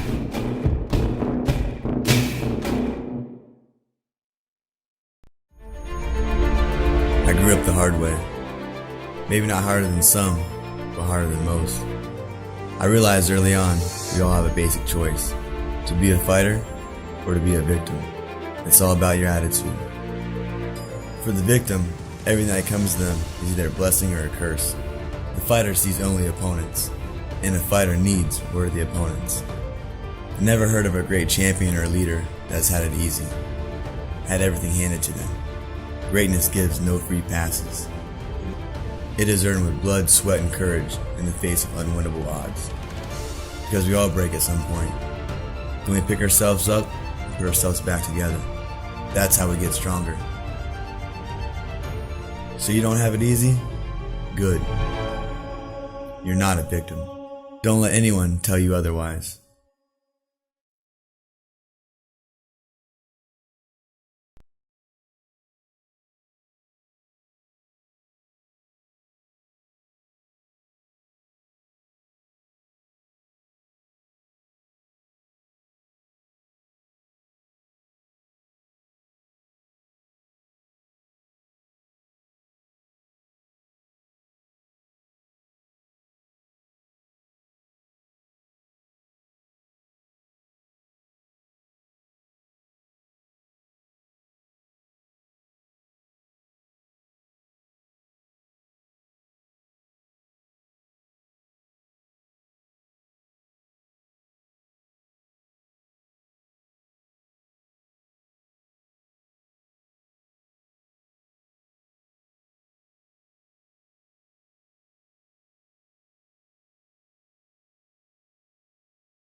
Welcome back, everybody. We're here live at 10th Planet, Austin, Texas, inside the Onnit Academy. We're here live for the Onnit Invitational 4. I'm here. I'm with Brandon McCatherine. I'm with Ian McCall. And I'm Joey Foti. Guys, we've seen submission after submission after submission. We've only seen 2 overtime rounds tonight. Exactly. How crazy is that? I mean, I wasn't surprised, but the action is unreal. We've seen super high-level transitions. We've seen very, very, very specific strategies going into these matches. I think the level of transitions and just how the Ethan Quillestein match and Sheridan Moran, I think that was my favorite match so far of the night. That was really impressive. Yes, that was really high-level stuff. Yeah, I mean, and then the guys, the first match of the night, Jacob Harris and Grayson Henley. I mean, Jacob he's less than 10 seconds that match was finished. All right, guys. We're gonna go here with Travis Moore here out of John's Gym, being one of our referees. All right, up first, out of the red corner, we have Chris Westfall. Chris Westfall out of Fort Worth, Texas, a black belt under Travis Luter. He's no stranger to sub-only grappling, a IBJJF World's Champion, a brown belt, very, very, very technical. Just so loose tonight, no pressure at all. He's very comfortable in the rules meeting, very comfortable all day leading into the fights. If he's a Travis Luter black belt, we're going to see probably a high-pressure passing game from him, as well as a very competent guard, if I had to guess. But he's got his hands full with Thiago Macedo. This guy is a gangster. Thiago Macedo. Ranked number 60 in IBJJF in the black belt division. Very, very high-level jiu-jitsu here. So we'll see what Chris can bring to the table. What weight are these guys? These guys, this is a super fight, so I think I'm not sure what they exactly weighed in at. I think they probably weighed in within a few pounds of each other. A couple of these weight classes were negotiated, so they weren't official weight classes. So we'll see. I will tell you that nobody missed weight in the agreed upon weight in any of the matchups tonight.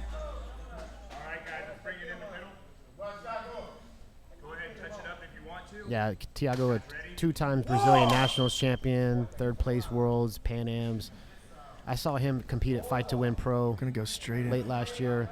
Kind of dove into that one. Yeah, Chris really going for that guillotine. Nothing going on yet. Thiago just amazing passing. Oh, I like that. He's splayed out on him.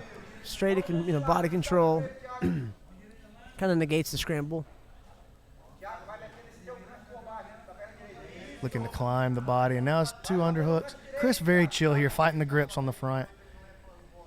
But those hands get connected around the waist. There's a reason that's illegal in wrestling. Yeah, exactly. That is too dominant of a position in a lot of cases. Finish the pass. Westfall looking super chill. Macedo looking very aggressive. Both chose to wear their hypnotic rash guards, too. And gameness shorts, by the way. Oh, both sides. Yeah. Oh, yeah. They got the memo. I think they had a match. I think both guys seem very comfortable playing stand-up, and both guys very comfortable in the guard position. So we'll see what we. Well, So Chris going. He tries to pull. Oh, yeah.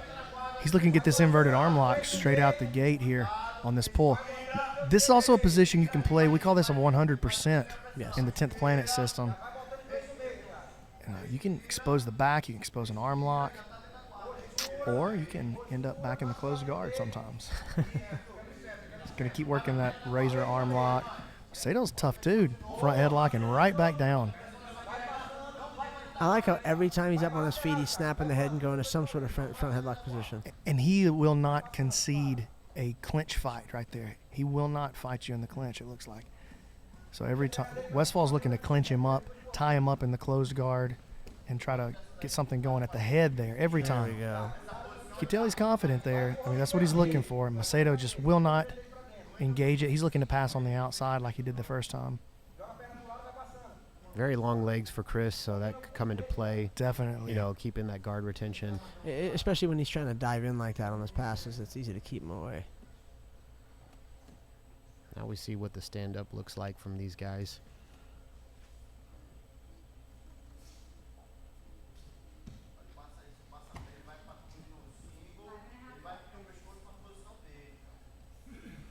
Very, very, at the high level, at this high level, you almost wish there was a longer match for these guys to work their game. But come back to the 100%. Oh, nice.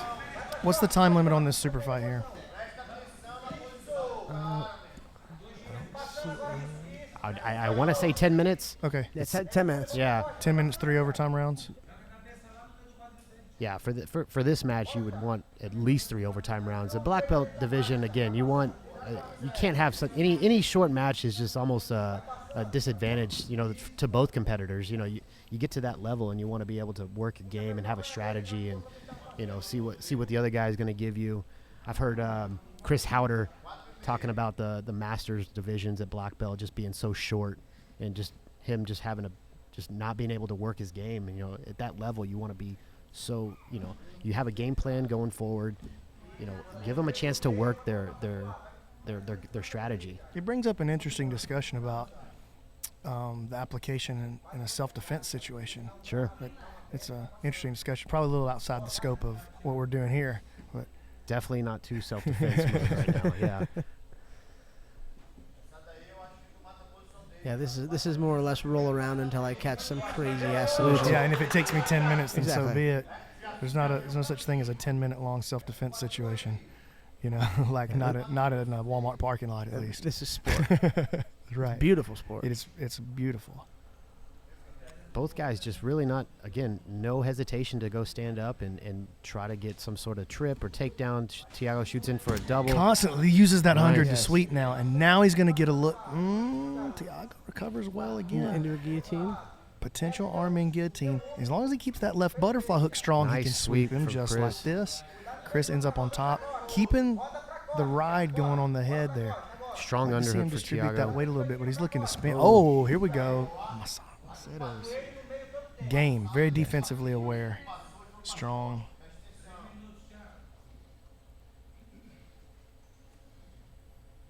Chris using those long legs to elevate Thiago and long arms too. It's not, he can control the distance here. Thiago very finesse. We saw that first pass initially in the matchup, and so any slight opening that Chris gives Thiago, he'll take it, and Thiago will definitely get that advance to that top position.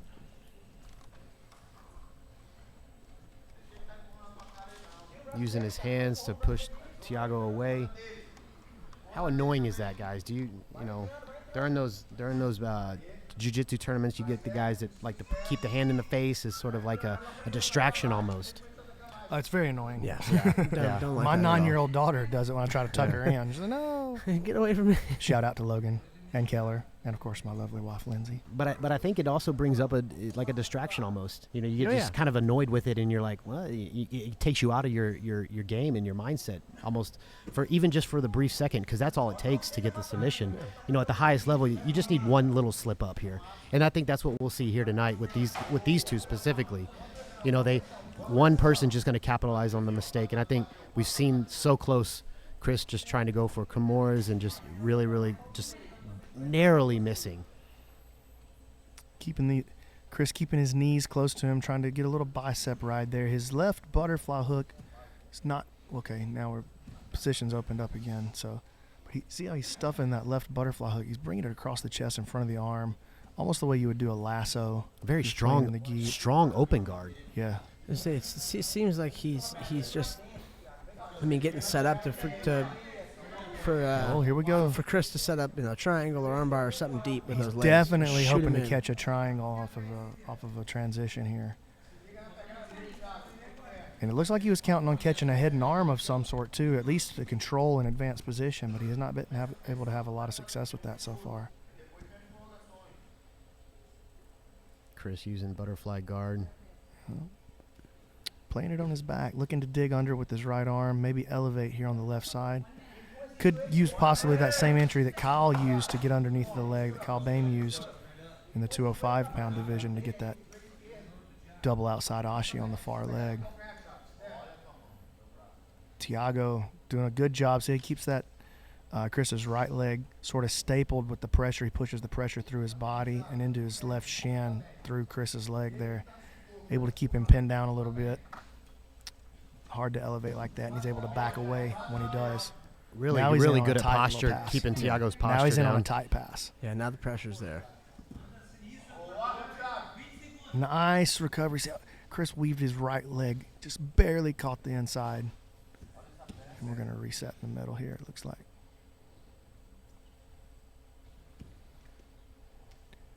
Going to set up from that knee slice, or that knee guard Z position. Oh, unless they stand up. Going to reset them here. Here we go. Looking like overtime.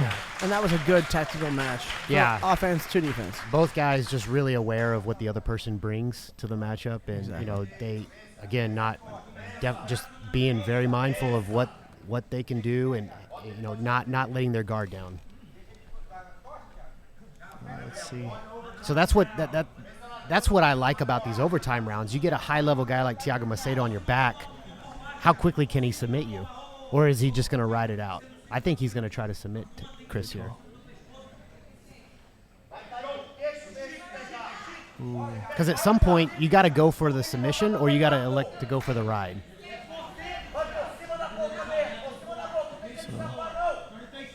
Tiago rips him back adjustment, over. nice Single adjustment hook for here. Thiago. Riding that right butterfly hook. Just Thiago, almost aggressive. lost that back. Almost lost the back Aggressive, and just though. really recovered well. So we're up to 25 seconds of ride time now. Thiago not in a hurry. He's got a good dominant position. A few submissions available if they open up. If Chris can just get one of his hips free, but Thiago just seems to have a really, Thiago really getting strong a nice hold. ride out of this, man. All right, Chris is to what we might call the strong side for himself as the defensive player now, but he's not able to keep his head down on the mat, and we're end up back on the other side. Thiago now starting to angle off. He may be starting to think about an arm lock here. No, maybe on the other side, but that could have been a technical error there by Macedo. He went right. He went pretty smooth in the mount. So he's smooth in the mount. Yeah, but he lost the that's position. a loss of position Yeah. under this overtime rule set. So we had 66 seconds of I'm ride wondering time, if- minute and 6 seconds there. I'm wondering if Thiago was aware of that, because he had a pretty comfortable ride position there. He was in the rules meeting. Yeah. Yeah, rules are rules. That's the way it works. Whether you like them or whether you don't, you got to go by them. Well, come on, gentlemen. Very excited. They're very excited. Do you have a specific setup? I remember Eddie last time was talking about how he likes to have the seat belt in specifically, not have the guys right there, right on top of him. But, Thiago really is not almost out yet, out. though. Chris still controlling him. Great recovery here by Chris. He's still there. Oh, man. Nice play by Chris. He's looking to set up this reverse triangle off the back, maybe. He's still there. The arm is still there. The arm is still in play. The triangle's still in play. Thiago's head starting to slide out. And he's out. Yeah. Wow. About 28 seconds right there. 27.85. So now we're in round. Oh, no. I'm sorry. One overtime on the super fights. Yeah. So Thiago wins 66 seconds to 28 seconds. You almost can't bail out on your strategy. You have to have a strategy and stick to it. Because if you're going to, I don't know if Thiago was aware of the ride time that he had, but he knew he went right into mount. He had a pretty strong ride time there, though. But, yeah, so that was a really, really good match. Our next match for the super fights is going to be Dave Rickles and Mike Torres. All right, guys, we have another super fight coming up. Representing the red corner. Guys, have you ever heard of a blue belt self-identifying as a purple belt? I don't know what that means. That's what Dave identifies as. Dave identifies as a blue belt self-identifying as a purple belt. Well, these are interesting times. And describes his jiu-jitsu as anti-jiu-jitsu. Well, I'm a unicorn, so. So we'll see how this anti-jiu-jitsu comes into play. I appreciate what he's going for here. He's pretty awesome. A showman.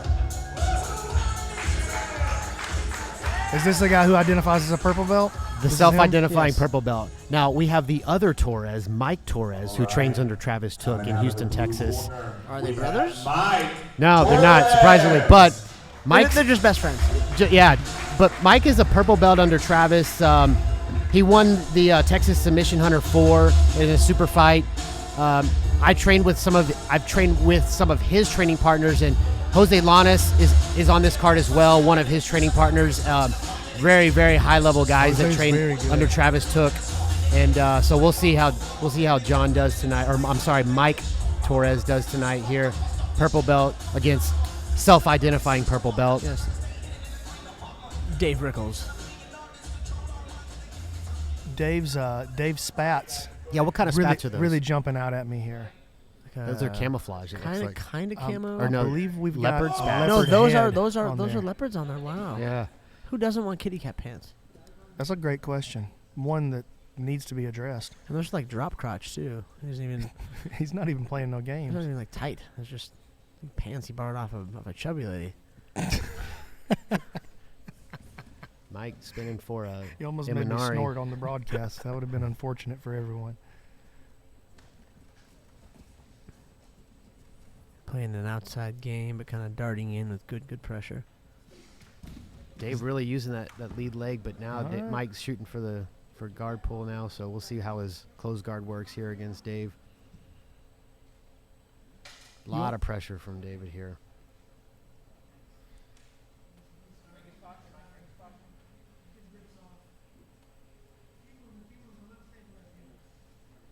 Rickles looking to control the arms. That's what I like to do. I like to trying go to get into in the those armpits there. Thumbs up. You can do it a couple of different Yeah. ways. He's going for thumbs up. Probably going to try to stand one leg at a time. One leg goes up, knee goes in the middle. That seems to be what typically follows there. It's most guys' train of thought. Let's see what Torres has in mind. I think this is Mike's bread and butter here. He's definitely comfortable with this close guard, so we'll probably see a lot of that in this matchup. Posture's broken here for Torres. The angle that's being cut here. Reset it. Yeah, Dave's pretty comfortable to sit in this position, but he's not really gaining any momentum. He's not really passing, not really looking to break the legs in any way, shape, or form. Yeah, the only way that this particular iteration of the closed guard rides on the bottom guy and causes him to work. There we go. Now we're in on something. Rickles, like, nah, I'm good. Let's see if he chooses to go back into the closed guard. He's just going to act crazy. All right, that can happen. That can work sometimes. That was a Mark Hunt butt bomb, actually. Torres a lot more aggressive on the top, looking to change sides, big back steps, controlling at the angle or at the ankle. Both guys physically pretty evenly matched here.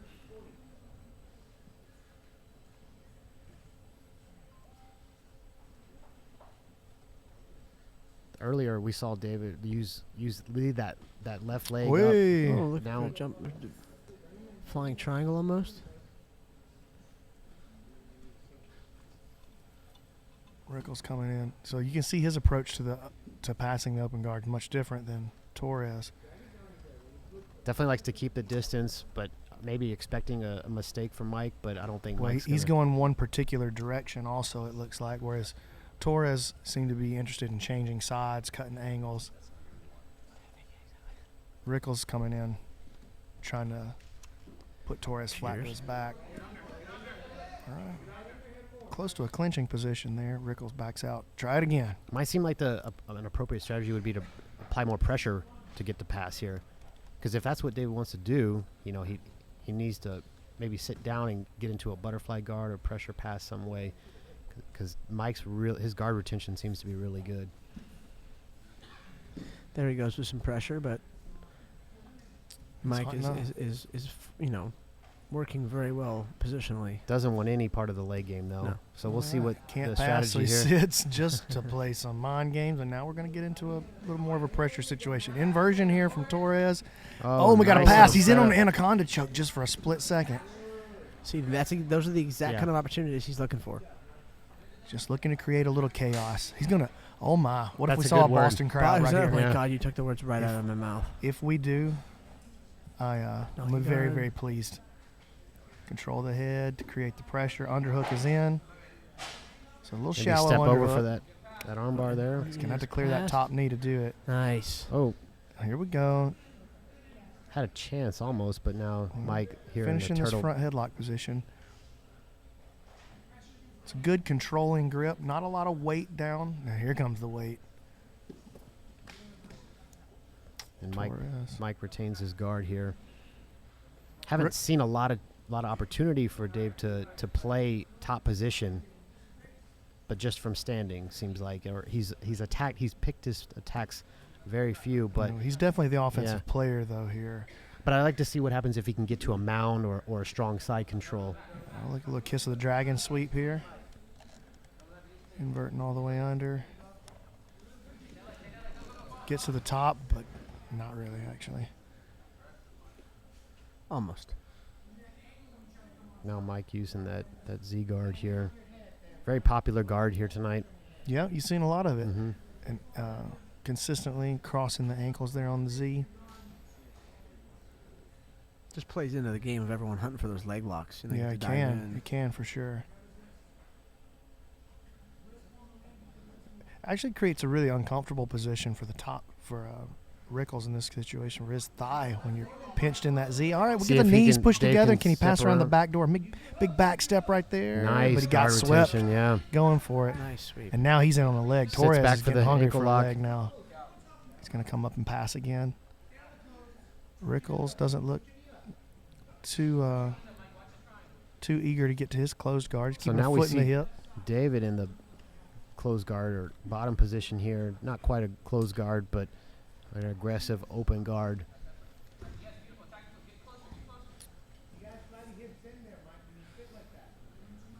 Rickles adjusts his leopard print pants and enters into the danger zone once again. Interesting setup here for the Boston Crab position. Quite. When you wear pants like that, you live in the danger zone. That's a great point. Particularly, these particular spats seem to have a taller waistband than most. Your thoughts? Yes.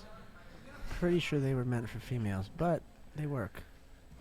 When they have that sort of pattern on them, I would wear them. Who Yeah, cares? you can kind of go whichever direction you want to go when you're Dave Rickles. You know, Dave, no stranger to combat. You know, he did fight MMA and beat world champion Davi Ramos in actual mixed martial arts match. So Yeah. Really? Yeah. Oh, yeah. So, and Davi has a very, very high pedigree in Jiu Jitsu. So, you know, Yeah, he does. He's the he likes to create the chaos, ADCC like you said. champion at his weight class. A beast of a man. Incredible submission grappler. Little sign of frustration for Dave here.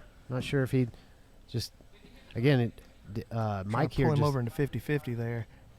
See how Dave kept his hand on the ankle and kept that knee line clear. Both guys trying to swim for that underhook over here on Torres' right side. Dave now to the mount. He wins the underhook exchange, and that's what got him to the mount. Changing off to a quick S mount. Strong arm lock. Corkscrew escape immediately. Very impressive escape from Mike Torres. Yeah, but we saw some hot offense there. We see now Dave's got some offensive game. See, now he we threw get a little fire at him. Now we get to see him start to push his game. See, I was wondering if we just needed to see Dave in those top pressure positions to get an opportunity to find his opening for a submission. And, yeah, we saw it there with that really nice armbar attempt. But Mike, just a really good escape. Yeah. Let's see what happens in overtime here. Dave taking some big breaths. We'll see how this overtime can play out here. Mike elects to take the back here in the overtime round.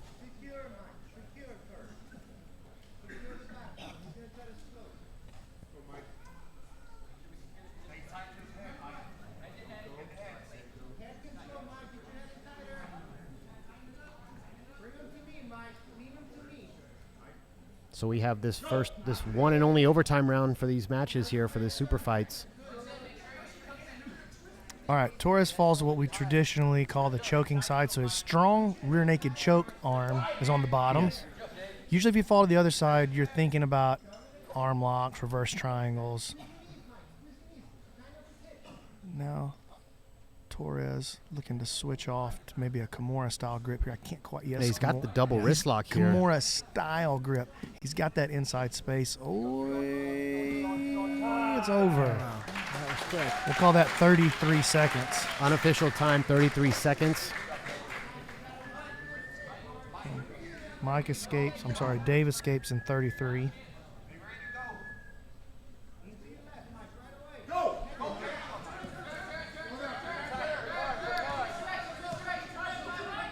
Interesting. He doesn't even attack the hooks right away.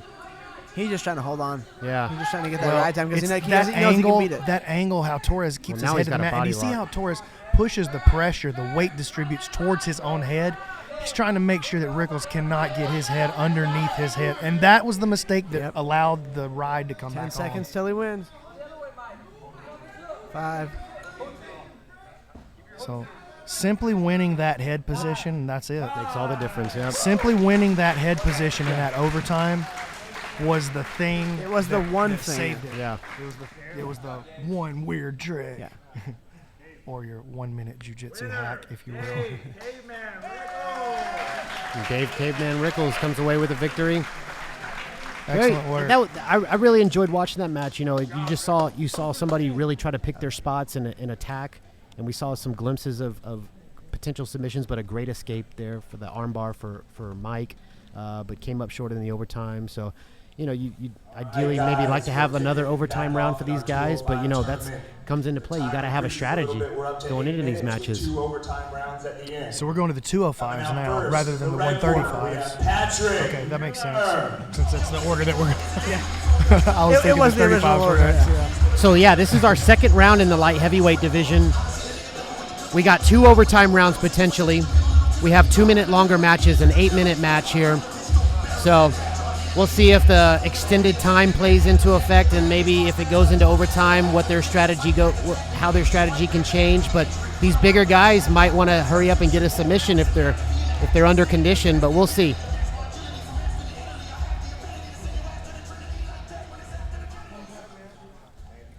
In the blue corner, we have Ty Orgeron.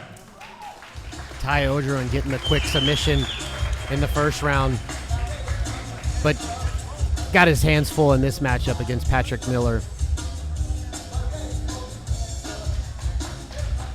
All right. Yeah, Pat's going to be the stronger man, Definitely, more aggressive man. definitely the bigger opponent here, but Ty very, very, very crafty with the leg lock attempts and the submission. So we'll see. And just the overall attitude. Yes. He's just Well, a calm. totally Yeah. different approach to how they do jiu-jitsu too. Right? Patrick came in fast, aggressive, high pressure, heavy squeeze game in his first. Ooh, nice sprawl. Yeah, Nice wow. sprawl for Ty. Yeah. I believe Patrick thought he was fixing to hit that takedown with no Thought problem. he had it for a second. I believe he thought he was just going to bully him Exactly. over. I think, there was that kind of shot. He got a little bit surprised by Ty, which happened in Ty's first match. Looked like he was kind of eating a few leg locks and just relaxing, and then all of a sudden he lands in that double outside ashi, just double stomp to the hip, very good composure on the straight ankle. Almost Patrick going for an arm drag there. Another arm drag attempt for Ty.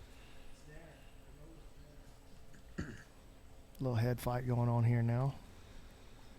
And we all see the disengages. importance of a head position, like we saw in the last match. So no guys want to give up that head position. Well, Ian, you know better than Joey or I for sure the importance of head position in the sport of MMA. Oh, it's huge. How much that comes into play in your wrestling against the cage. And you can use your head as a weapon without actually headbutting somebody. You can use it for all kinds of positions and just really frustrating someone, or if I'm going to shoot a head post double, I'm going to put my head through your ribs, and then it sucks. It hurts. So if you can really learn how to take advantage of not only the position of your head, but using it as kind of that clubbing weapon, instead of just a straight headbutt, like I said, which is illegal. Yeah, and it can be used to control as well. Head under the chin during your passing. Really pop that. We call that the Pez dispenser pass at my gym, where you pop that head, make that chin go vertical. Yes. Looks like none of these guys want to pull guard here, so we might see some fireworks with the takedown. Patrick single here. Let's see how he finishes it, or if he does. Oh, nice scissor leg He attempt went for the Ty. scissor. Patrick out the back door, but not yet. Now he's out the back door. Okay, let's see Nice what Ty play. wants to do. Nice play by Patrick there, and he's looking for a Kimura quickly. An nice underhook transition. back into his half guard. Ty seems really composed with even in Very that bad chill. spot. Very Yeah, chill. Not initially. I like the way he's making that frame with the left elbow there. When we were talking Across about that that shoulder, earlier, yeah. I was using the elbow as his frame rather than the end of his arm, his hand. Which is more of an MMA thing, to try and get to stand up so you can strike again. Exactly. Another Z guard here for Ty. Yep. Now in more of what we would call a traditional half guard here. Patrick I think he wants that. Patrick's that a far bull, side son. arm. Yes. He's going to take it. Really seriously going after that Kimura now. He's got the grip together. Ty turns in. Now looking for the arm bar. Excellent. He's got a good look at it here. Yeah, Patrick's got a really And strong he's arm bar here. He's got to just relax and work on Oh, Ty's like, get off me, son. That's what he said in his heart. Well, Patrick had one hand and let go. He let go with the other hand, so it gave him that opportunity to escape. So we'll see. It just shows how smart Ty is. He is just on every single slip-up you make, he's going to capitalize. He understands those inches in there, in those small, more precarious positions. His coach. Patrick waves at him a little bit as he walks past him. A little taunting. I think I like Patrick. Ty went to arm drag him and didn't even move him there. It's a little frustrating when it happens. Patrick checks the clock.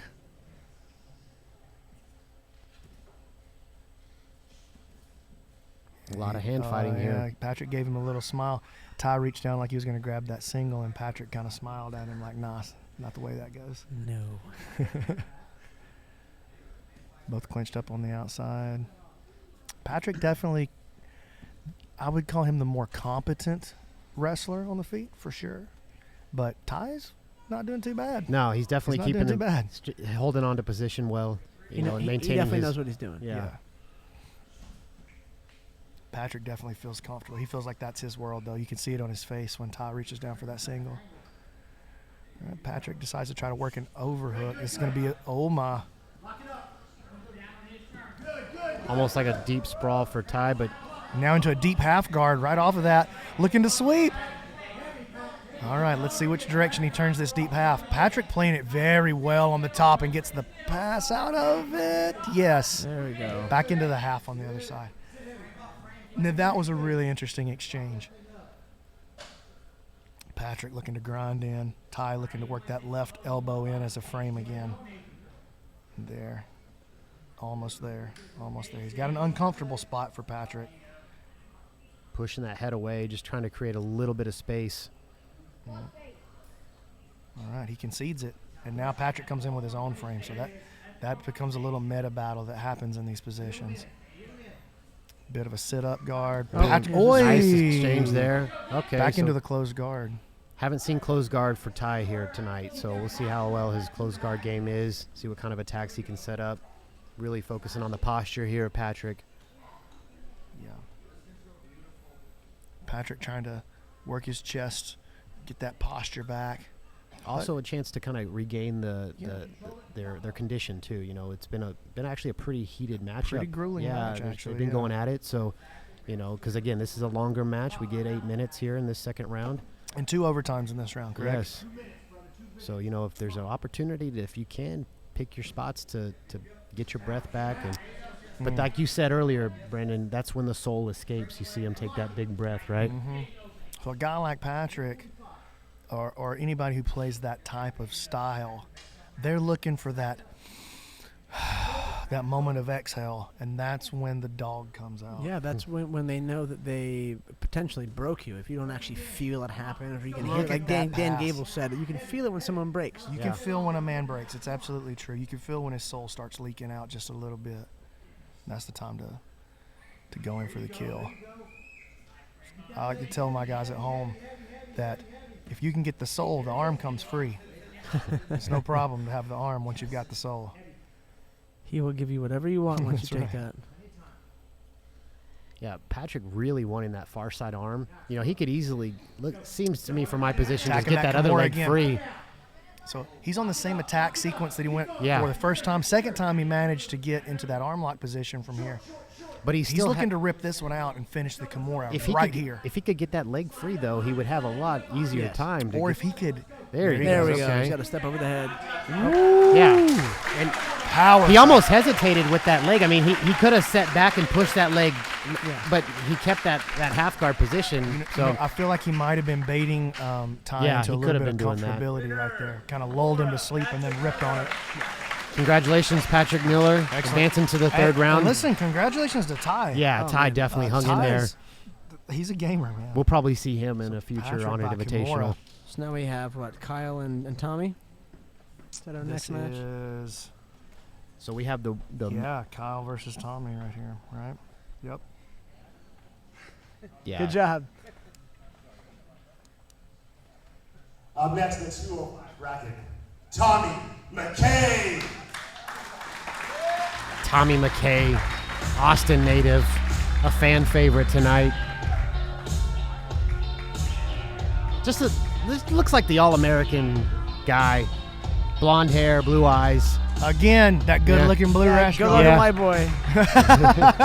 Motherfuckers. I was talking about the rash guard, but I appreciate where I was just saying he was pretty. Corn-fed, just real handsome. He's got that square jaw. He does. Nice. And listen, not scared to wear some basketball shorts either, and I appreciate that about him. He sported some cut-off gi pants in the first Onnit Invitational that he competed in. Never seen cut-off gi pants before. Like how cut off? They were pretty high. They were above the knee. I like that. I used to train with this dude named Sam Davis, awesome grappler, 10th Planet guy, and he used to wear some cut-off gi pants. We used to call him Huck Finn when he'd wear them. Like, oh, Huck Finn's here. All right, Kyle is quite the size difference. Ready to rock and roll. He looks like a giant. Yeah. I mean, they have the same sort of build, but his frame is like 2 sizes up. Kyle's got an extra 7.5 feet of arms as well. He's in a kneeling position. He's still at the same eye level. And Kyle went to dinner with us last night. I got to spend some time just kind of quizzing him on his background. Such a nice guy. He's huge, very, too. Just being next to him, he is a big, big dude. Yeah, and a nice guy. Nice right into here. He's trying to get to Ashi right off the bat. Tommy sees it coming. Now he's switching to DOA on the other side here. So use that X to switch off. He wants to get that leg triangle. Right into the heel. Right into the heel. That's power. Oh, nice outside heel hook for Kyle. Very quick submission too. Impressive. A lot of leg locks tonight, guys. I think I said, Brandon, how many leg locks will we see tonight? I think we've seen at least a half a dozen tonight. Yeah, I mean it's almost exclusively, right? We just caught the Kimura. What other subs have we had? We've seen Kimura. We've seen leg locks. Rear naked? No, we haven't. No? We've seen We've seen straight arm lock. Yeah. So interesting now. So Kyle gets a quick submission Ethan going Krellinston into this, got the straight his arm, last which is round. huge. Yes. So because we saw Patrick really gruel it out and get the submission, but went the distance with Ty. So Kyle getting really he gets a big break going into the third round. So we'll see how that could play into the future here. But now we see Ethan Krellinston here in the 135-pound division. He's going with John Torres here, right? Yes. Ethan with a really exciting matchup against Sheridan Moran in the first round. Blue corner, John Torres. Ethan looks super loose right now. Again, just a guy that just literally just stepped off a plane maybe 5 hours ago and made it here. So it just shows you the level of commitment and what he comes to do. I think he just sees money and gold medals in his future. Well, that's what I see in his future too. Yeah. We all do. Yeah. Well, you know what? He's so cool, calm, collected, very loose. It's obvious that he competes all the time, and he does. He competes all the time. I saw him at the finishers tournament. Double guard pull. Both guys pulling guard here. And he looked great at finishers. Right into a heel hook already. That might be it. I don't know if John power heel hook. understands. Look at that butterfly grip. Wow. Both guys without that would have put hesitation. Me in the hospital. I saw no wincing at all by these guys because both of them attacked the legs. Again, you have to be aware that if you're going to attack the legs, you're going to leave something open. Typically, at the high level, you're going to get attacked. So it looks like that's a very interesting entanglement there. And now Krellinston's countered it, and he's in on the heel hook again. John looked really relaxed. Torres goes. Oh, here's a heel hook from Krellinston, Torres just eats it. Yeah. I mean, he didn't even acknowledge Doesn't it. even seem like he's in any danger. I almost he's busy. cried. There's a toe hold. Nope. Did it break? Okay.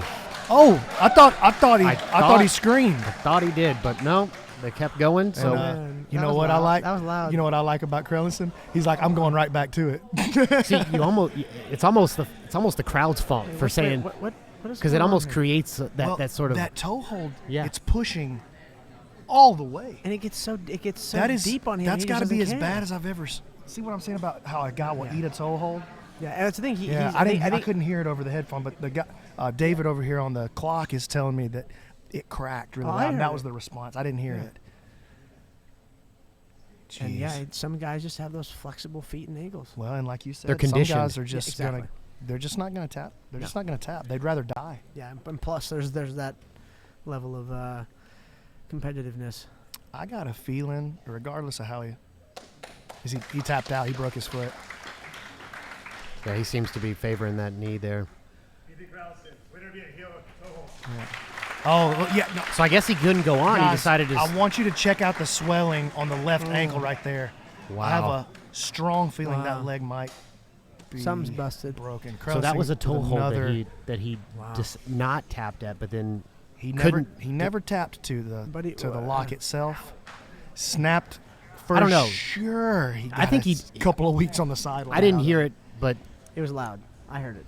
He walked did off hear a on pop, it. yeah. He walked off on it like a boss. Up next, 135. that swelled up quick. Yeah. That was a real. That's what a toe hold does. I mean, like you ever play basketball or volleyball and land on somebody's ankle? That's why I'm afraid of toe Boom. holds. That's what it does. And Curtis is still limping around out there just from having seen it. The look on John Calistein's face is He's intense. yeah. It's so interesting. They come out of they train together. He and Ethan, and they have completely different approaches how they walk out onto the mat. Ethan coming out chill, loose. So I was moving around and bouncing. I was hoping these guys would match up because now if we're going to find out who wins tonight, obviously, but they're going to have another match in the future. They're going to be paired up in a super fight at the Jiu Jitsu Kumite down in Houston in the near future. But this could be match of the night here. Very easily. Yeah, very easily. Yes. And Ricky is definitely between Cohen and Calistein has a very difficult path Got to his even hands get full. to Ethan in the finals. Ricky very good at escaping and defending leg locks, keeping the knee line clear. Of course, he's got strong wrestling. Interested to see Ricky's leg lock defense and his preparation for this tournament, how that plays against Calistein's injuries and proficiency at the legs. John not pulling guard either. So Not it's yet. something- Not yet. Yeah. But, second round. we got a little time. Got some time. Yeah. 8-minute match. Matt Kaplan in the corner over there for Calistein calling for patience. Neither guy pulling guard, looking to dominate first up on the feet. And Looking to take a little something from the other guy here. Yeah. Ricky looks like he Calistein might be maybe going. trying to lull him into a little sleep there and hit him with a scissor as well if Ricky shoots a single.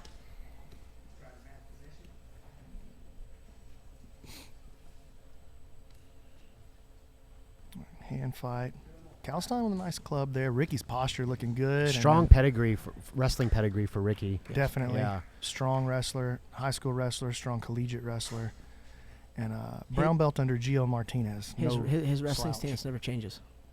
His wrestling stance is typically the same. He doesn't vary his height of his shoulders. He's always in good position.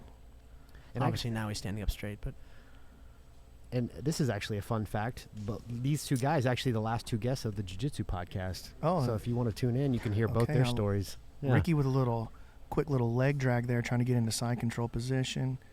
Calistein clinched up, bringing his left butterfly hook to the inside. Looking to invert here, and he's in on the leg. But Ricky, very true to elusive form, there. true to all of the guys at 10th Planet Oceanside, very good at recognizing the leg entanglements quickly. A nice little throw-by attempt. I mean, we saw Gio defend Eddie's leg attacks in the last EBI. So I mean, Exactly. you know Ricky knows exactly what to do in those positions. Ricky got in on the hips there and kind of thought better of it for just a split second. I think he felt and the power. He decides to sit. And, interesting strategy. See how this pays off. Ricky going after Calistan's leg here. Framing out. Calistan, very cool under pressure here. Probably been here about 1 billion times. See how Calistan kept his right elbow and forearm engaged in that last exchange there. Ricky doing a good job controlling the overhook at the ankle there. Yeah, very impressed. Be interested to see if Calistan has a way to reverse this position drilled in, and I'm sure he does. But if he can pull it off against, I like that underhook on the backside there by Calistan with his right arm. Oh, nice. Ricky inverts Wow. and stays on the leg with the inversion. Now looking to come up and very interesting. Ricky showing Calistan he's not scared to get in there and play leg locks. No, he's definitely going toe to toe with him. Calistan's looking to set up the Ashi on this far side now. Maybe a toe hold here if the knee line clears too quickly. Ricky needs to address that foot coming over the hip. Good. He's got the foot Now back out. switches now to the straight ankle grip or the overhook grip. Ricky, yes, this is the Seems game like that he needs that to be knee playing. line just cleared. He needs to be playing the escape the leg lock game, not the counter the leg lock game. Absolutely. This is my opinion. Yes. He's you know, who am I? I'm definitely not out there for a reason. You were out there though. I've been out there a few Yeah. times. Yeah. There was this one time. Good. I like that. I like that bully move by Cal. I'll tell you, I like that bully. I that love it. bully kind of game. Oh yeah, you got to show dominance. This is two people trying to, basically fight each other. It's how it works. And Ricky pulling in again. Now Calistan's he's gonna try that power straight ankle there as a counter to the heel hook position. Calistan staring him down. Very impressed by Ricky here. Yes, he's definitely kept up with the transitions and stood in there with Calistan, one of the best leg lockers in the game right now. And you see Calistan keeps his heel turned towards the ribs, really protecting that heel hook. And now he's playing his game. And here comes a backside entry from Calistan. Now looking to take Ashi. Ricky's still very aware. Calistan holds the overhook, and that's how you climb. That's how you climb the leg locks when you don't have the knee line already. A lot of guys try to control the leg lock positions with the heel hook as their attack, but you really, if you want to climb and go higher, you see how Calistan grabs and then climbs above the knee line. Ricky keeping his right hand on the inside there at the knee. That's helping him stay alive right now, but Calistan putting that strong reaping pressure. Ricky's knee starting to pull free. So Calistan felt right away the heel hook is just not quite there yet. The toe hold may be here. We call that the heel hook helper. Very powerful heel hook position. Oh, nice. The foot pops. We got it. Yeah. Foot popped. Maybe Ricky gets thinking the he was sub. going to get a reset, huh? But He may have been, but yeah. A good match. Yeah, very a good match. Calistan He fought fire with fire is going to here. be facing his teammate in the final. And we get two toe hold style. You know what, guys? I'm actually Finishes. excited. I was actually offered a spot in this division. I think I'm glad I didn't take it. Yeah, bro. Yeah, I'm all good on this side Yeah, of the table. I'm good. I want to keep walking. What about you, Ian? You should have jumped out there. I would have. I just got to actually get in shape and figure out what I want to do with my life. Well, guys, we're going to go into our second and our last 10-minute break here. Stay with us. Onnit.com/live. I'm Joey Fody. I'm here with Brandon McCatherine and Ian McCall. We're calling the action for you. Been some great matches so far. So stay locked into the Onnit Academy website.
The cold is my master. The cold is my guru, my teacher.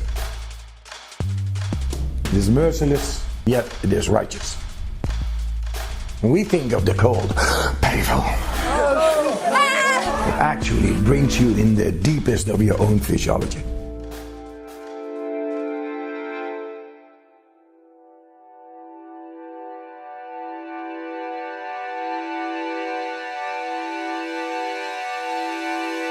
The real serious thing is we can really tackle real problems. Inflammation, anything caused by inflammation. We show within a quarter of an hour, whoop, inflammation going down. You get out of the cold water then, and your body is fully alarmed, alerted, and in full bloom. You feel great. Endorphins, melatonins, even dimethyltryptamine. It's all working. Thus, the cold is not something negative. Go past your own fears. Breathe. Use the cold. Just do it. Just feel it. We are more than we think. We are on it.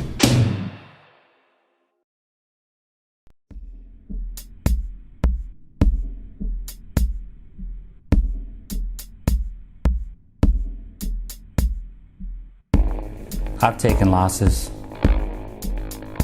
I've had my ass kicked by opponents and by life, more times than I can count. I've been broke and trapped in a life of gangs and drugs. I've been broken, my jaw twice, my hands 9 times, and had to rebuild my face with plates and screws. I've lost 7 fights. I've had title chances slip away. There have been crushing defeats. But here's the thing about getting crushed. You and I, we are made of resilient stuff. The more we get crushed, the more compression we feel, the more ferociously we bounce back. All of the energy that the world uses to break us becomes fuel to propel us forward. To reach new heights, to find new greatness, to overcome new obstacles. Not just for one single win or one single championship, but to win at life. Because we're all fighters. We wouldn't have made it this far if we weren't. So do your worst, world. We'll be here. We'll take your best shot. And we'll come back at you with everything we have.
Welcome back, ladies and gentlemen.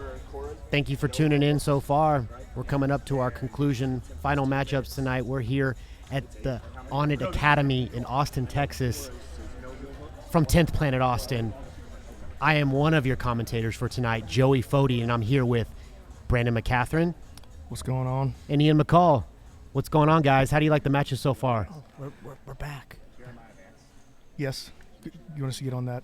Yeah, Jeremiah Vance actually taking over for Curtis Hembrough for the week next week and going to teach classes here at the Onnit Academy.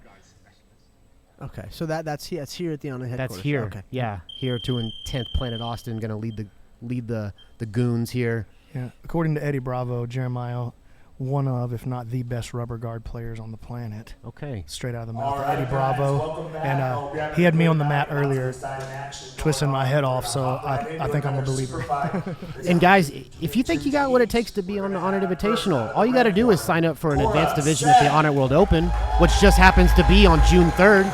So if you're in and around the Austin area on June 3rd, come try your best and see if you can get an invite to the Onnit Invitational 5, which may or may not happen sometime very, very soon. In August, I do believe. I'll be teaching a stand-up seminar then. Possibly, yeah. You want to earn it. You really want to earn it? Get your ass out here to Austin. It's an amazing place to just check out, and you get to compete. Cash money. You know what else, man? Even if you're like, you know what, maybe I can't win it, I'll just try. It's still a cool place to come visit. Austin's an awesome city. Yeah, this is for surely my favorite. One of my favorite cities. This and Houston are my two favorite cities in the country outside of California. Wait, Houston? Really? You said Houston was one of your favorite cities? I love Houston. Okay, my girlfriend's in Houston. I mean, I'm from Houston, so okay. Houston's favorite. Houston doesn't get what it deserves. Houston is an amazing, amazing place. Interesting. All right. That's awesome. I'm glad you said that. Jeremiah Vance, Rubber Guard Seminar, May 12th. That's 6:30 to 8:30 p.m. That's at 10th Planet Austin. $40, guys, from one of the self-proclaimed best rubber guard experts in the world. One of the Eddie Bravo proclaimed best in the world. Let's talk about this match. Guys, real quick. Versus Brandy Saunders. We have Cora Sek on the mats, and she's been fight of the night in, I think, all of her matches that she's ever competed in.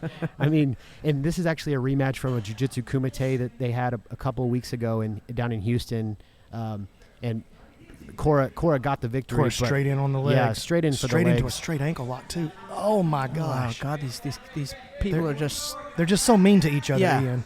They're so all about it, and they want to get in these positions to add another, to get into a better one, and it's just trouble. This manifestation of the double outside ashi, the outside ashi position, is the problem that a lot of I wouldn't say less experienced, but kind of, unless you're at the top tier of that game, you can get smashed up on this double outside position here and allow your opponent to put the weight on you. So there's a lot of subtleties to controlling that outside ashi that, man, if they get, you're even an A instead of an A+, you can end up with your opponent on top, and crushing your skull. Interesting about Cora, she's a lot of times she goes into these matchups giving up size, giving up weight in these matchups like she is here.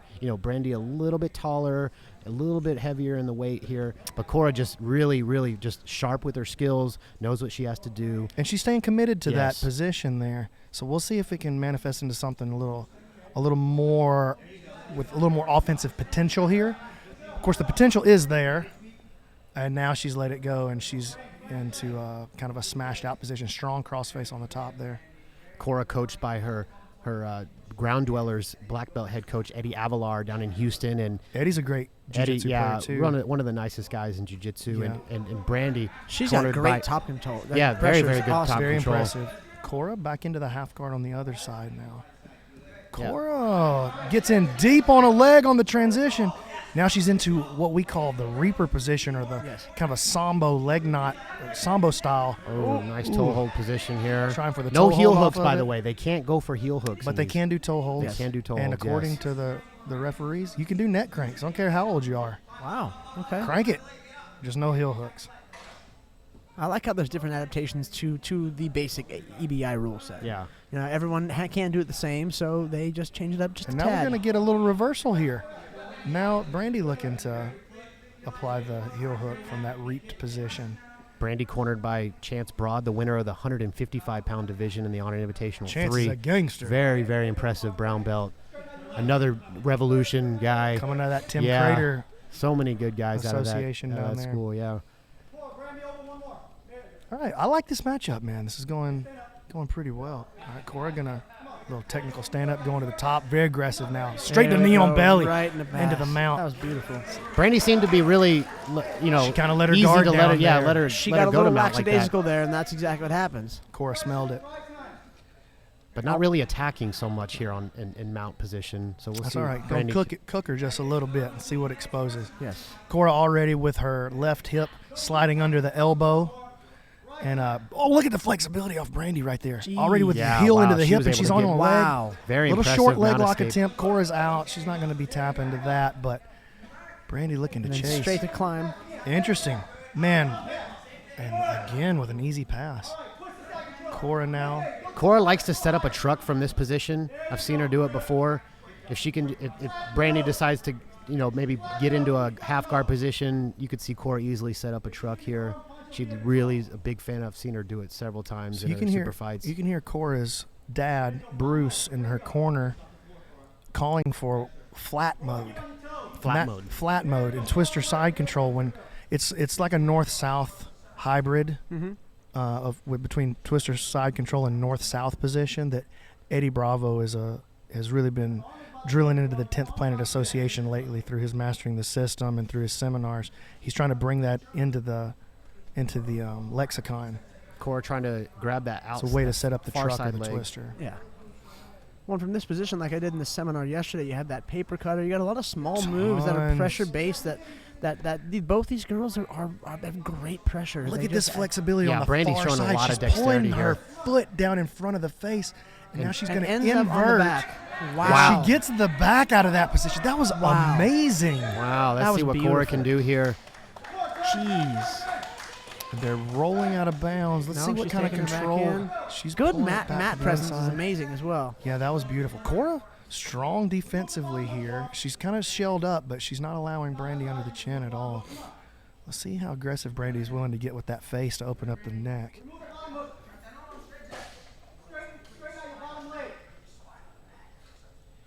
Travis right on top of the action here, letting him play it out. Doing a great job as ref. Yeah. I mean, they're literally halfway off the mat, but they still have enough space to work. Brandy has her legs are literally almost right in Cora's face.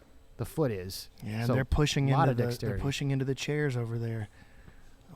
Yeah, I was going to say, I think we need to reset them right once here. the feet get tangled up in the chairs. The immediate threat of the submission is not there. Let's memorize the position. Let's move it back to the middle, and Travis did a great job with that. I need to quit clicking this pen in the microphone. I'm like too much. Try doing a Fight Companion podcast. We're all drunk and stoned. Too much chewing butter coffee. Just chewing on those sriracha cashews or whatever. Exactly. There's like 5 or 6 of you guys. Yeah, it's just and I'm, one of them's Eddie Bravo. I'm the quietest one because they all just have more mic presence than I do, and it's I just 5 hours of listening to people talk and the pin clicking begins. Yes. Brandy with the nice strong tight top mount position. Yeah, squeezing the hips here. And she is tight. But I've seen Cora escape from some really tough spots in the past. She's gotten out of some Cora really. Sometimes she'll end up surviving a fully locked triangle that stays on for an hour and a half. Sometimes in some of these matches, hour and a half might have been a bit of hyperbole. Yeah, sure, it happens. Now, Brandy, she keeps such tight pressure, especially with her knees. She'll let set up Cora, the arm now. She'll let Cora work and move underneath her, but she still has the pressure. So arm lock, not controlling the leg. Yeah, we've seen that be a problem and so now Cora turns to her knees, looking to step over. Sometimes that can put a little extra pressure on the arm if the angle is not perfect. So you got to have a lot of understanding. Now she's not switch to a toe hold. This is a deep position. This is a nice play here for Brandy. Brandy definitely coming. She's got to sit her butt back and put more pressure on her head. That's a great strategy. Or she can take that in this case, her right shin, put it behind Cora's head and swim her through to a more standard arm lock position. But Cora doing a great job just defending, surviving, and looking to advance position. Now she's going to take Brandy's leg out of the game. And now her arm is free. And she's looking to reverse the position herself now. And we're right back into the arm lock with that swim move. Cora's out. Nice transition for Brandy. Keeping that pressure on Cora. Cora's to her knees now, though. She's a little more mobile here, trying to get back into her guard. Nice and she's entry on here. leg. Very, very nice entry. Yeah. Cora won the last match? She did, yes. Okay. She won the last match that they had. I can only imagine how competitive it was because this is amazing. It went into overtime. Okay. Yeah. So, Bit of a leg lock trade here. A lot of exchanges. Brandy looking for what we call a Texas cloverleaf. Cora's going to eat that all day. Cora now, she looks like she's trying to set up a toe hold on Brandy's left leg. Brandy very committed right now to this cloverleaf position. We actually call that a Texas cloverleaf.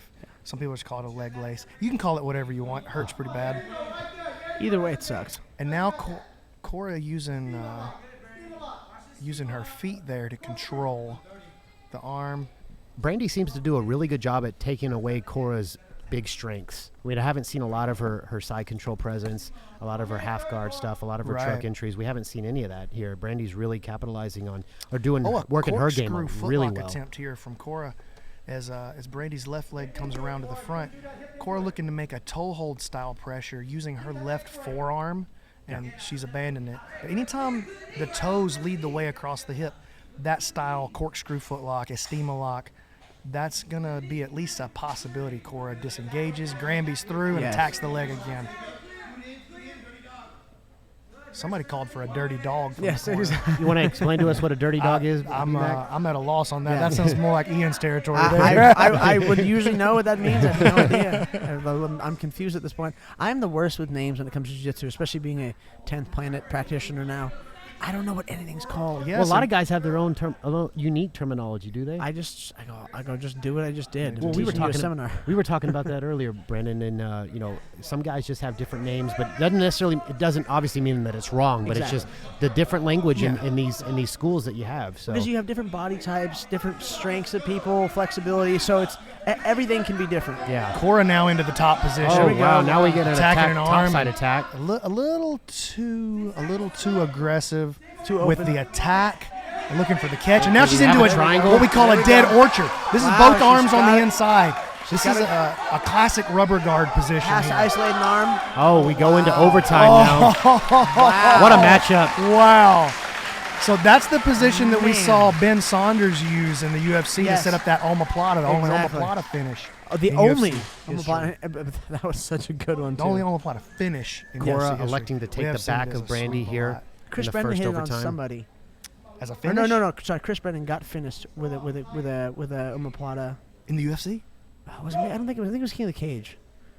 My old coach, my very first coach, Chris Brennan, got finished the one, and I was Chris like, Brennan, God damn it. Old school, Texas legend. such too, right? a good coach. He was a California legend before he was a Texas legend. Cora using that gift wrap, it's saving the position. She's There into we a go. triangle off of it. Same That's position as interesting. before.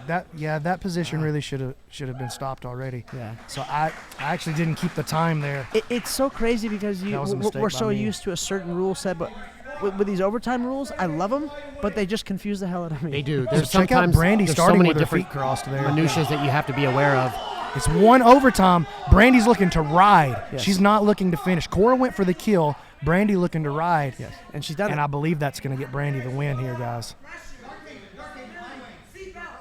Because Now she's all of these attacking the super hooks. fights are If she one can get that hook overtime. free. That's it. There we go, yeah. Brandy She's gets the close. win by riding out the overtime. Well, she gets And- revenge tonight. Yep. And, They're one and and Good one. matchup. they're going to do it again soon, Yeah, right? they'll So- have I'm sure they'll have another matchup Time for a again. rubber Congratulations, Brandy. Cora, very well, very humble in defeat. Obviously, coming in undersized, but knowing what to do. But I think Brandy did a great job at neutralizing Cora's attacks. But Cora was a did a great beautiful job at match. keeping up and really, playing the game well. So And they hug each other on the sidelines afterwards. you know Like what? to see that These sports team matches have been the best I've seen. All right, guys. I can't. These juvenile matches have been so exciting. We have in the red corner, Jose Llanas. Jose. Jose's the real deal. This guy, we saw him and his opponent, Will Durkee, but Jose, a Travis Took black belt, just a really, really nice guy, EBI veteran.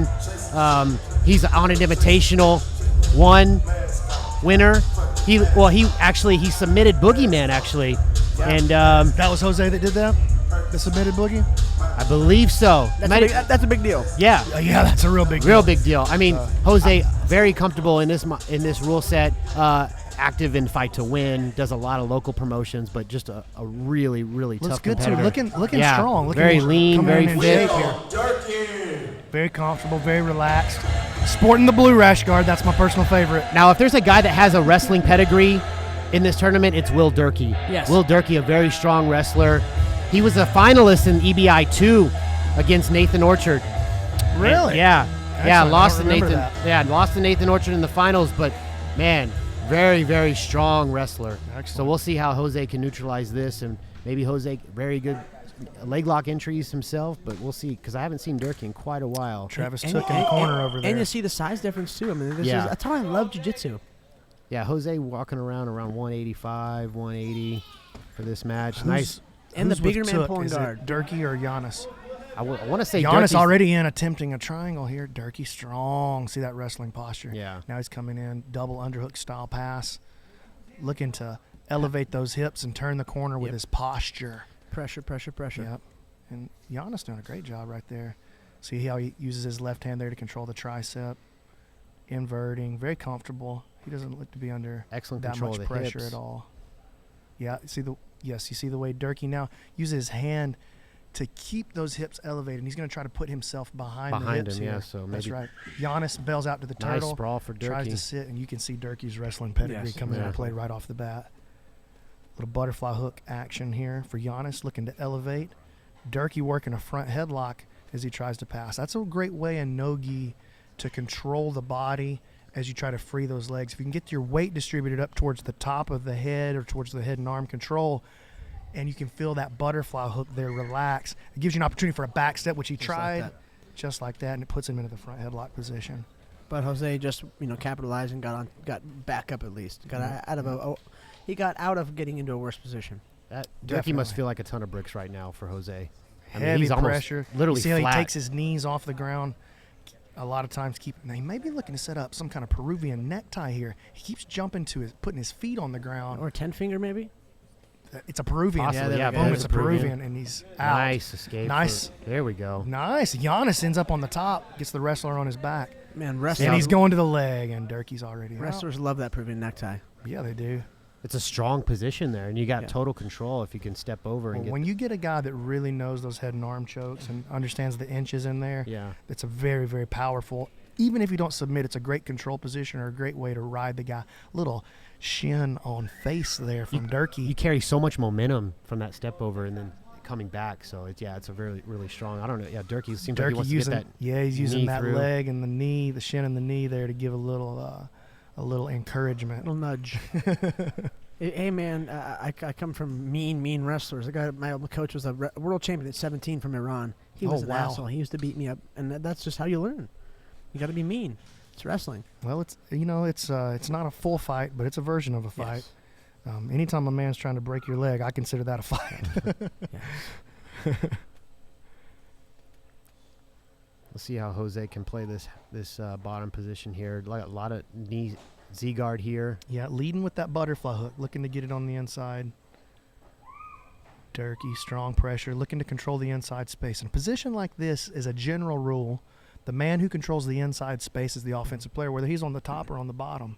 Whoever can get to the inside and dominate that position then becomes the offensive player. They're struggling for that position now. You see Durkee controlling overhook here on Lannis' left leg. Now we're going to switch to some sort of 2-on-1 game and reset back to the middle. Good action so far. Jose, I like this match. This is bottom here. One of my favorite matches so far. Durkee looking to try a knee slice here. Here comes that Z again. He's going to, Lannis looking maybe to invert and go underneath the other leg. Sort of play this like a reverse De La Riva maybe. Durkee likes to get underneath with that double underhook pass. In no-gi at the highest level, very hard to pass without this style of pass. You see guys like, the Meow Brothers. The only time you ever see them get their guard pass, it's this style double of unders. pass. Yeah, you almost in have no-gi to be at least in no-gi, and they don't get past much in the gi. Because there's so much strength and pressure involved that you don't really have a choice. Well, you're so close to the hips. Yes, exactly. You're so close to the source of his power that you can start to manipulate it just a little bit, and you can see that now as he lifts Giannis' power up over his head. Yeah, that was forces all him to roll into the brute turtle strength right for there. Durkee. Is brute strength backed by technical prowess. Yes, very much so. Brute strength him over and let him land into a submission. Not a lot of attacks here for Jose in turtle position, but I know he's got something that he's got up his sleeve, so we'll see. Oh, working a head and arm choke. That's very tight. That is a very tight head and arm Beautiful. choke. That's why he's moving around so Very much. tight. Giannis is in big trouble right here. He's looking to change it now to an anaconda. There he goes. Oh, it's a very tight choke. Durkee's going to squeeze this thing. We'll find out what kind of man Giannis is right here. He's got to turn his hips out because a the little bit, angle right? is not perfect. Exactly. Oh, he took now his he's arm got out a for a better second. Oh, man. Nice escape for Jose. Great sequence. That was Beautiful tight. attack That was sequence really by tight. Durkee. That head and arm, we call that a power guillotine. We get that head and arm, and you kick it all the way to the other side of your body when you sit through. If he would have adjusted his hips and ratcheted that one more time, I'm guaranteed it would have finished. That would have finished a lesser man. That it would have finished me. I'll say that. I might have just died in there.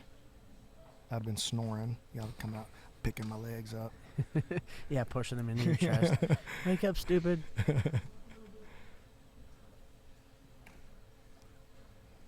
So, see how Jose can set up maybe possibly a leg lock here. Change of pace here. Durkee not wanting any part of that. I love the crowds at these events. Like the crowd at the sub-only events, they'll get hype every now and then, but for the most part, it's sort of like watching Japanese MMA. Yes, they understand. Yeah, they know what to look for. The only part I miss is the every time there's a knee. They're educated and they're quiet and polite. Giannis, nice reversal here. That was nice interesting defense as well. Yeah, interesting. He made sure his legs were free. Yeah, and great play by Durkee to follow that pressure through and follow the flow of that. As I sip on my lovely iced butter coffee from the Onnit Cafe. I've got a beer. I'm not even sure what kind of beer, but it's beer. It's Ian McCall kind. Mm-hmm. Let's see, I'm going to get drunk kind. On an Estima lock? Is this an Estima lock on the other side? I can't see it. I know these guys at Tooks Academy really train for those Estima locks. So a straight ankle lock? I believe it's an Estima. His beautiful hair's in the way. Yeah, the hair is covering the grip there. No, it's a straight. Yeah. It's a straight, and it's a... Oh, no, it wasn't a Estima lock. It wasn't a Estima lock. So he was going ankle up or heel up? It makes a toe hold style pressure. Okay. So it uses the body and the torso to trap the toes rather than the second hand. Yeah. And so you use the hands come in like a rear naked choke across the shin. You use your body to torque it over. Brutal submission. You saw Rafael Lovato Jr. got submitted by Braulio, 2009 ADCC, snapped his foot here in the audience. I wasn't there. I saw a YouTube video. A little look of frustration for Durkee. He just, I know he wants to get a submission here. I don't think he wants to go into overtime, but, Jose with just a master guard, really, really good guard retention and not giving Durkee a lot of opportunities. But Durkee seemed to pick his spots. Now disengages here with Jose. He wants to come back in on his terms. Yeah. I felt like Giannis was getting a little too far into the game for his taste. Jose nice elbow frame there on the Z, and again you see that active Z guard, which is a shallow knee on the near hip. Now Giannis looks to work. Knowing that Durkee likes that Estima lock, that's actually a really dangerous position for Giannis when he lets his toes lead the way across the hip. It's a great place to snatch up that Estima lock. Could be baiting him, though. Yeah, he could be baiting him, and Durkee might also know, look, man, I already got in on one super deep Estima. Yeah. This kid's not tapping. There's no use in burning out for another one. Or it could be bait for bait. That's when it gets very meta and fun, right? Exactly. Giannis looking for a Kimura on the other side, bails on it. Again, runs that butterfly hook to the inside. Underpass. It's a good strategy. It is. It forces Giannis to be on the defensive and to carry weight the whole time for the most part. Excellent guard retention for Jose. Yeah. Well, great match all the way around. Again, with this well-placed Z guard here from Jose. Using his left elbow to frame and keep the pressure off and away from his head. See that elbow come in as the frame. Boom, pops the leg back. We're going to reset. Durkee's going to look for that double underhook pass again. Psych, they're going to stand up and run to the middle. I don't get to say psych as much as I used to, and so I was pretty excited about that moment. Both guys showing some signs of respect. Funny, this match, before the Onnit Invitational even started, these guys were having a conversation, laughing, joking. You wouldn't even thought they had a match in a couple hours. I actually thought they were teammates. Yeah, the way they were strategizing. Yeah, but no. This is what you should do against me. But that's Jiu Jitsu. They know, like you said, they understand it. Yes. They're here to have fun. They're here to put on a show. And it's not a fight. It's a match. Yeah. Everyone goes, I had 5 fights today. No, it's a match, just like wrestling matches. Relax. It's all in fun. You want to work on what you've been training on, and you're just here to showcase. But yeah, these guys, very good showmans here. Here's the Estima lock set up again. You see the way that Durkee is overhooking that ankle? Yes. He's considering on his right side. Yes. He's considering that Estima lock again. The crowd getting into it a little bit here. There we go. And we got our overtime round here. We'll see how Durkee does on the back if he decides to choose the back. I really like Jose saying his gets name. the opportunity. think he's going to take the back here. Turkey. You know, I think these overtime parts favor the bigger person, but but not always. The smaller person's been winning most of these. Definitely. You would think that the larger opponent has a physical advantage, Exactly. especially if you have the back. But, you know, you saw that with Gary Tonin. He had very tough overtime rounds with Daniel Bryan. He had Vinny Magalhaes on his back, and just a wizard for those escapes.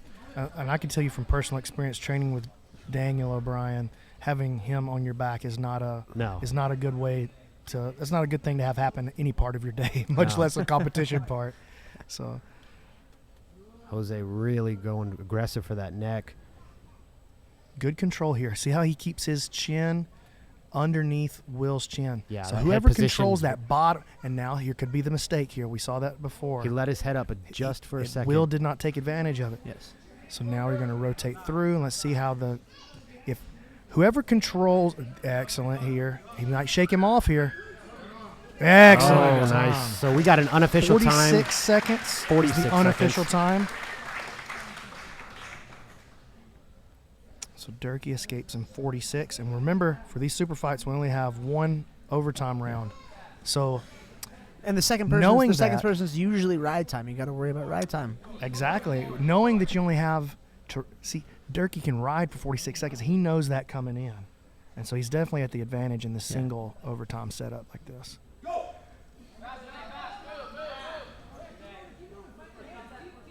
Okay, so he's got to stall him out and ride here because that's really what he needs to do. Keeps that. As that near side leg under. As a winning strategy, exactly. Yes. And it might not be the most favorable thing, but in this rule set, it is. Yeah, it may not make the crowd the happiest. It may not make the promoter the happiest, but it's going to make him the happiest. Yeah, he was.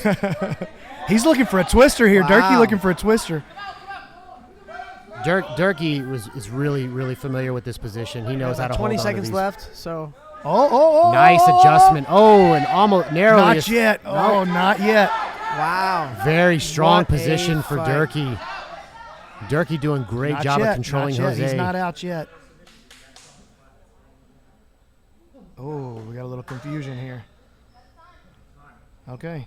Durkee did a great job of controlling to see Jose. where they stopped that time. Yeah, that's a very close time. When that controversy, I will happened call to it a ribs? controversy. When that controversy started, we had 38 seconds. I think Jose's hurt. Yeah, I think that's is that why they stopped it? Okay. And the first one was 46 seconds, so that's going to make Durkee. Jose I'm Lanes. sorry, it's going to make Giannis our winner because he escaped faster at 41 seconds versus 46. Yeah. Congratulations, Jose. Will Durkee, The good match. That was a Who was great that again? matchup. Who?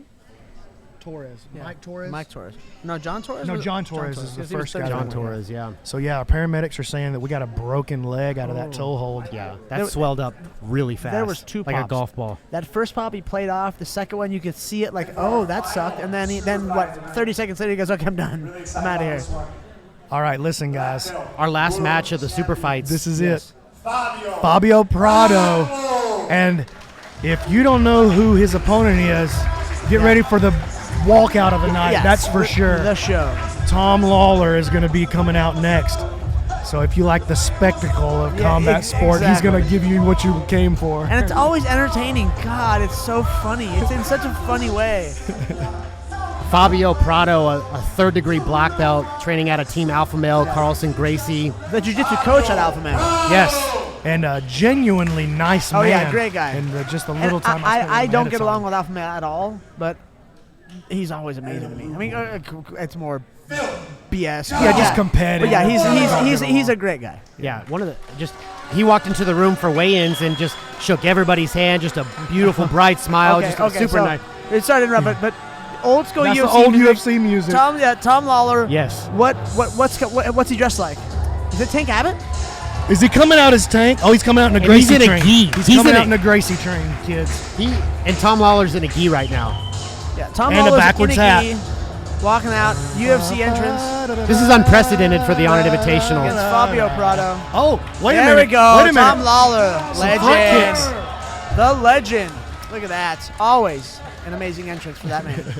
Good strategy for taking the gi off because he definitely could be used against him. Yeah, particularly in this matchup. Is he wearing a singlet? Oh my God, he is like my I said, dog. Very true showman. My dog coming out in a singlet. Tom Lawler, training out of Syndicate MMA, was on Tough 8, Season 8. Thighs for days. Great wrestler. Yeah, very good wrestler.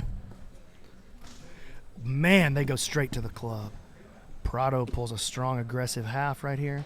He's kind of playing what most people would consider the wrong side of the guard. So he's playing kind of a weak side guard, maybe looking to force Tom to pass to the weak side. Tom playing on the headlock right away. But you got to think he's been training high-level wrestlers for a very long time. Yes, he has. So he has not a specific scared of game. this. Yeah, specific game to beat them. It makes it a very interesting matchup. And that's a Yes. great point, a great little nuance to the style here. And now to the underhook. Prado looking good, very comfortable, staying on his side on the bottom. No deep, heavy breath. Oh, jumps on a Kimura on the far side. And Lawler's going to have to address it. Let's see. Does Prado look to invert here? Or Prado look to invert here? Or does he look to go back to his back again to pry the grip free? We'll see. He's either got to hip in to sweep him, or he's got to sweep him the other way. Yeah. You can invert here, take the head between the legs, and continue to attack the Kimura as a sweep, or that also leads you into the legs, which we saw Kyle Bame do in his first match to get to the leg lock. Just shows a Strong strong Kimura here for Fabio. Yeah. You know, Tom actually has an opportunity to reverse this position here if he feels comfortable enough. You can actually flip that Kimura. Damian Maya, very good at that. If you guys ever saw his Science of Jiu Jitsu DVDs. But he goes into depth on how to flip that Kimura around and break the attacker's arm. Oh, here's that sweep. And we're out. And Lawler on his back, though. Prado, strong, giving up the underhooks, not afraid of it. Look at that positioning. Good Prado balance. looking fabulous here. Oh, nice sweep from great Tom Lawler. Wow. Sweep by Lawler, and he starts Right the in the pass second right floor. away. Deep underhook on that far side. I want to say that Fabio really kind of just let that sweep happen in a sense that knows that he's not going to be giving up any points, not in any danger, still has an opportunity to work his He didn't game. fight out of it. Didn't fight out of it, yeah. Lawler now controls the inside hip, stops Prado from turning in to the easy guard recovery. As soon as the hand comes off the hip, you see Prado sneaks that bottom knee in. Bottom knee is always, generally, the guard recovery leg. And now we're going to get kind of almost a lockdown style position here. Yeah, he but doesn't have not it. exactly. So see what he's got cooking right here.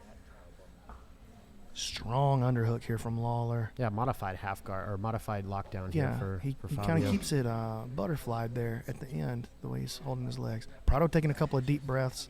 Lawler already working a good sweat, and he's thinking about a Kimura. Nice sprawl. Oh, they're going to run into the camera here, and that's going to be Expensive. bad news for everybody. I don't quite have an angle on it. What you got there? Man? See, You probably got the best so angle. Tom's letting him work, giving him a little bit of space, but keeping good head position so he can't really build up into much. Whether it's a Kimura or what he's fishing for, it's just he doesn't have the strength to sit up and get it. Yeah, I can see this half guard position here. Prado playing a real Oh, I lost it. traditional half guard, keeping that triangle together. Lawler's in past the knee line already, and now he kind of looks to hunt back to this sort of modified lockdown position. Fabio keeps fishing for the Kimura because it's open. Both really aggressive from their respective positions, fighting for that inside control all Yes. the time from the top and from the bottom. And again, with this I like crossed ankle control here from Prado, Curtis looks back and points it out. Curtis sees it too. He knows what's going on. It gives him space where Tom can't control the hips as much, I feel like, and it opens up that left hip of Tom's where it's splayed out. It's a really interesting control. I've not seen that before. I've definitely not ever done it before. Shallow underhook here. Lawler looking to win that inside space on the left side, on the side of the guard. Whoever wins the overhook on the side of the trapped leg and half guard, generally speaking, that guy's going to win the exchange. He may not be able to do anything with it, but he's going to win that small exchange. Lawler now starting to push Prado towards a flat back with that underhook. Prado relaxes on the bottom. No big deal. Yeah, it's an interesting sort of lockdown that Fabio's using. Lockdown variation. That's right, Curtis. And now he's going to go backwards with his lockdown. Lawler now starts to flatten him. Heavy pressure down on that top shoulder, which keeps Prado flat on the back. Prado's starting to draw some deep breaths now. Lawler seems to be setting up an arm triangle on the far side, trying to sneak his head under the armpit there.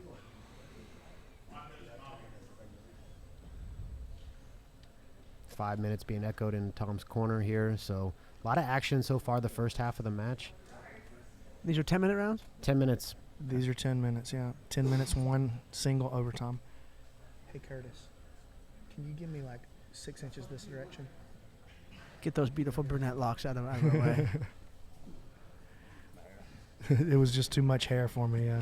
Oh, he gets a neck crank, 100%. Nice neck crank for Tom Lawler. Wow, Tom Lawler hits a neck crank on Fabio Prado. That was really, really That beautiful. was beastly. Wow. Beastly. And he took it. Yeah, you're right. He took it from him. He took what he wanted. Yeah. He set it up and took it. Wow. And see, a lot of the really high-level jiu-jitsu guys that are Brazilian, they don't pay attention to those. You got like Dean Lister. Okay, he's American, but kind of American. And Josh Barnett hit him with that the neck crank. What was it called? Well, we call that a diaphragm choke. I don't know what they call it. But I'm saying, you know, those same kind of catch wrestling moves work very well. Like a can opener? Bro, everything works in the right moment. Yes, everything works. exactly. Even wrist, like goofy, cheesy wrist locks work when the time is right. Patrick Miller. You know, we used to think jumping front kicks didn't work. And then Lyoto Machida sent Randy Couture's tooth across the octagon. All right, guys, so we have our last match, It's the true. finals match of the light heavyweight those hurt in division. the face. I trained at a real strict Muay Thai gym. All these tall, skinny, nerdy dudes push kicking me in the mouth. I'm like, what are you doing? I'm all set on getting kicked in the face. I want It's no part of I'll that. leave it to you. Totally overrated. So we got Patrick Miller stepping on the mats again.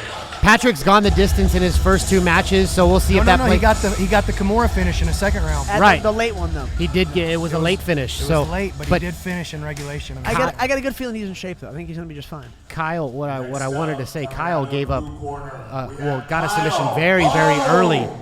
Maybe a little bit more time for rest for Kyle. Kyle, so two quick submissions. Yes, very, very quick. This is a very interesting matchup. 3 overtime rounds this time, if it goes into overtime. But you know how I feel is that a good warm-up is like a fight. You work the whole time. You blow the cobwebs off. So, you know, he might be undertrained. Yeah, you might- where he's peaked. You almost That's a want, great- yeah. that's Some a guys great almost point, want yeah. that to happen. So this is a direct style clash here. In my opinion, Patrick definitely going to want to be on top of this situation. Kyle probably wants to be on the bottom. He's going to attack the limbs. So there's really two major styles of control in grappling. There's the body control where you put heavy pressure onto the body, control with cross faces, underhooks. And then there's the limb style control, which you see out of a lot of the Danaher guys like Nathan Orchard, Gio Martinez from the 10th Planet camps. Kyle definitely plays more of that limb control style, 2-on-1s. Patrick looking to put his body on and dominate you positionally in a more classical way. Caught a knee. Patrick caught a knee on the way in in. the chin. Patrick seems like he wants to stand up, but Kyle seems going to play the bottom here. Good. Very good early in wrestling this stance. 10-minute round here. We got a 10-minute round here, but unlike the super fights, we got 3 rounds of overtime for this one. So we're going to settle this on the true, pure EBI rules. Pure EBI rules. It's funny. It's like saying like an old school rubber guard, you know. Nice sit guard position for Kyle. See if not getting Patrick to engage though. Kyle already favoring his right hip, which means he wants to elevate Patrick's left leg, try to get underneath that one for an Ashi style position, or what some people call the single leg X. Or as you try to elevate that left leg, you can kind of invert all the way through, wind up in that inside Senkaku 411 honey hole saddle. Yeah. I hate that I have to say all those names. A million every time. different names of it. There we go. See, or he went what Kyle low. did before, he can go to that DOA on the other side. Now Kyle looking to counter here. See, now if he can roll through and not get submitted through there. Kimura grip. So to come Again, up on that, top, or that he can roll limb through. style control. Exactly. Yeah, you're exactly right. Great call. Kyle might want to keep Patrick here close to him in this position and not let Patrick disengage. Seems like he's really aggressive with that control on the posture. Yeah. So Kyle with both butterfly hooks in, but he's a little flat on his back. Now he starts to sit up, looking to control the head. Patrick doing a good job of keeping him back. Now Kyle starts to lean forward. He's going to look to set up a 2-on-1 or to get deep. Here we go. Cartwheel pass. Why does no one do See that how anymore? Patrick looks to his own right to try Nice to little set up that pass. butterfly guard And now sweep. Kyle looking to get it on the legs. Again, you see Nice how defense. Yes, he tries very to good base elevate for that Patrick. left leg. Patrick's a gamer. Kyle too. Having trained with Kyle, BMAC, does Kyle have does he have some favorite attacks or He definitely favors yeah. the Kimura and the leg attacks. He's going to be all the 10th Planet guys are going to be pretty good at these EBI overtime positions because that's what we train for these positions. So he's going to be good on the back. He's going to be good on the spider web, and he's going to be good in both of those positions, offensively and defensively. Trying a little Kazushi work. Sloppy shot. And Patrick made him pay for it a little bit there. He's going to think twice about that next time. Yeah. Some guy takes a bad shot and you club him a couple times, so he's not going to do it again. Little hand fighting here for the guys now. Nice little arm drag attempt for Kyle. Curtis calling him, telling him to go after the money. Pulls. Ooh. Strong. And here base comes for that leg Patrick. entry. And this is going to be that DOA entry on the far side again. It's the same style of setup that he did before. We call that position the Captain Morgan. He he went to wow. the toe hold for the money. The wrong leg toe hold for the money. And Kyle Bain is your Onnit 205-pound champion. Yeah, Onnit number 4 invitational. I mean, that was We have our light heavyweight champion. beautiful. I'm not going to say we called this. And Did we with call 3 this? submissions? We did call it. We talked about that. That this. was definitely He definitely the guy to submitted watch. everybody, right? Yeah. All subs, all regulation. Hats off to Patrick Miller. What a gamer. Very impressive with his showing here. I'm sure he'll be back for the next Onnit Invitational. Kyle walking away with a lot of money right here. I mean, there's been so many submissions tonight. I believe Curtis said that there was $3,600 of Onnit store credit on top of the cash that they're getting for this. Oh, wow. Hypnotic throwing in money. Yeah.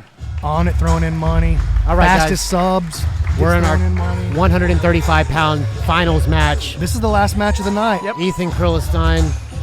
So I'm interested to see how this goes. Are they going to attack each other? They're going to kind of demo it since they're teammates. John Kallenstein here.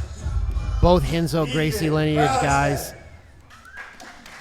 We'll see what happens here. I think this could be another fight of the night potential. You think they're going to go after each other? I think they're going to go after each other. I do too. Yeah, there's not going to be any. They're going to put away any differences and just go at it. Not afraid to go at it.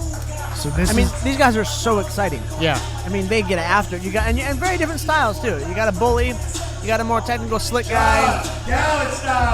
You know, they train together, and so they're going to know the setups. They're going to know the tendencies a lot more thoroughly than these other guys that have faced them do. And who has tricks that the other one doesn't know yet? Yeah. Never seen intensity like I've seen on John Kallenstein's face tonight. Such intense look. Yeah, he's I never got that. I just always laugh and smile and screw around. I just would like to cry generally. I prefer like bitter weeping, gnashing of teeth before a match. Grinding your jaw. Yeah, I'm laughing. and Maybe being wetting silly. my pants. I'm not sure if I have time. If you have time. Yeah, if I got a little time before the match, I like to try that.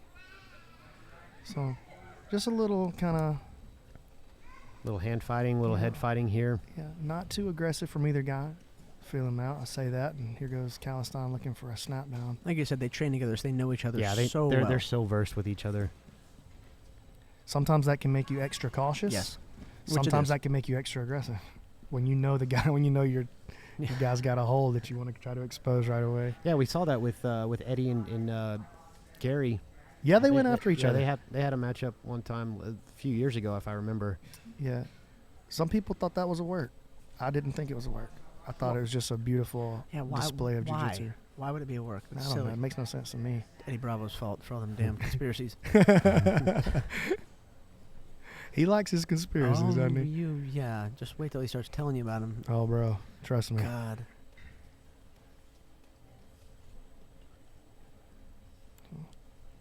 Head fight. Ethan, the taller guy, longer, definitely. So Nice aggressive snap down into a John single. looking to go for a single and leg. He throws him out. I see. I love when Calistine just slings him across the room. Yeah, definitely probably safe to say the stronger guy going into this match. He's a little fireball, man. But you see, he's got to hit a more open space takedown. Even if he's going to hit that single, he's got to have space to run it.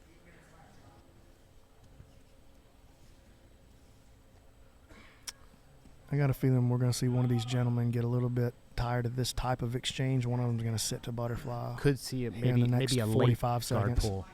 Boom. Oh, we see Ethan pull guard here. It's Ethan looking to get on the legs, but Calistine is actually using that as a passing position. Floated right over the top. Beautiful. Cleared the legs.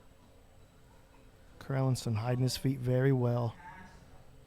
Hey, he's got to keep that foot inside that leg, because once it goes over, you can Now, you notice the difference in his Z as compared to some of the other ones. So Krellinson's still using that knee to shield him away, but he doesn't lock the ankles behind. It makes him a lot more mobile, a lot quicker to be able to spin. Everybody else that we've seen play that position tonight has crossed those ankles, and it's locked them into a half guard. Krellinsson leaves the options open to be able to get underneath, to attack the legs, or to spin underneath, start looking for some back attacks and some sweeps. Calistine now in on a single leg X or an Ashi style position here. Turns it, and he's got the overhook on the ankle. DOA outside ankle lock now, or outside Ashi. And you'll see Calistine now controls the far side leg. That stops Krellinson's mobility, stops him from being able to rotate those hips so easily. Calistine now looking to change off to the other leg. Krellinsson very aware. They reset back to the middle. Awesome. Great exchange right there. Their defense was about a step or two ahead of what either one was doing. Yeah, they know each other. They know so exactly what to expect. And their defense was a step or two ahead of what we've seen from their opponents tonight too. By They're far, way out in front. These two guys are ahead above the rest, and I don't mean that in any disrespect. I'm just saying they are. That's Well, why that's they're why in the they're in the finals. finals. Yeah, That's they're right. just better. And you know, man, that Henzo Gracie camp, those guys coming out of John Donaher's tutelage, man. and of course with Death Squad. Krellinsson coming out of TriStar, that's underneath Zahabi, and they're so good. Donaher, a real genius. And these are the as a juniors coach. out of that squad. Yeah, That's they call it the what's scary. JV, right? Yeah. They don't look JV to me, bro. I don't want to run into the big ones, the big scary ones. I don't even want to run into like their blue belts, really. The ones I'd be paired with are like the worst. I'm like, this is horrible. Yeah, because you got a guy like Nicky Ryan waiting out there too. He was a bronze Nicky Ryan, medalist. 15 years old, 15. bronze medalist at the ADCC trials in that huge bracket. 15 years old, only lost to Krellinsson, who won the division. Yeah, and he's a kid. He's their a boy. teammates. Yeah, he's an actual kid. Calistine now jumps into an aggressive DOA. I keep trying to call Krellinsson Calistine, and he's going to the corkscrew lock right there. Interesting. I like that kind of lock.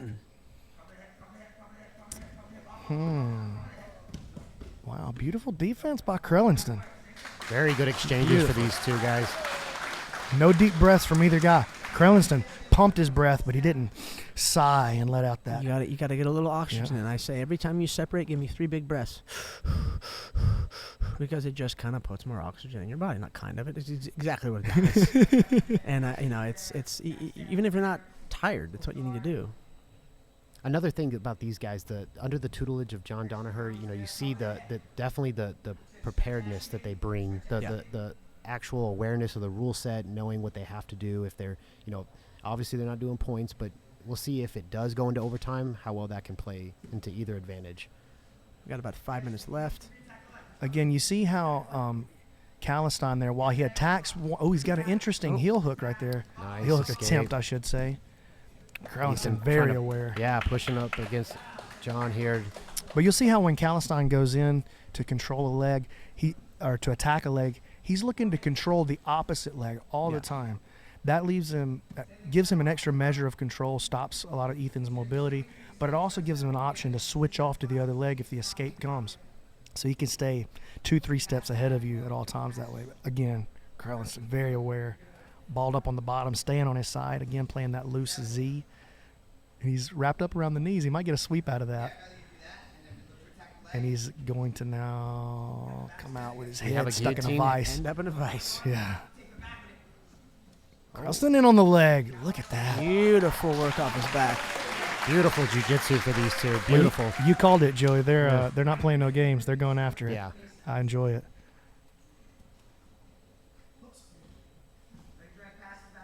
I was able to take a seminar from John Caliston. He taught while down in Houston, and his entries from that Z guard position.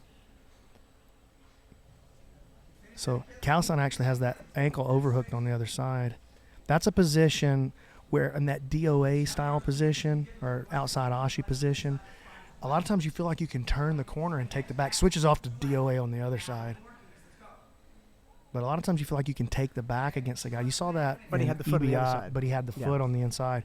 You saw that in EBI, Eddie Cummings versus Kevin Burbridge, who's another one of Gio Martinez black belts. Kevin tried to turn the corner and take the back while Cummings still had that overhook on the ankle from outside Ashi, and eventually succumbed to the heel hook there. Small battles. About 2 minutes left in the match here. Ethan coming in strong now. He's looking to pass. Caliston very relaxed on his back. I like his guard.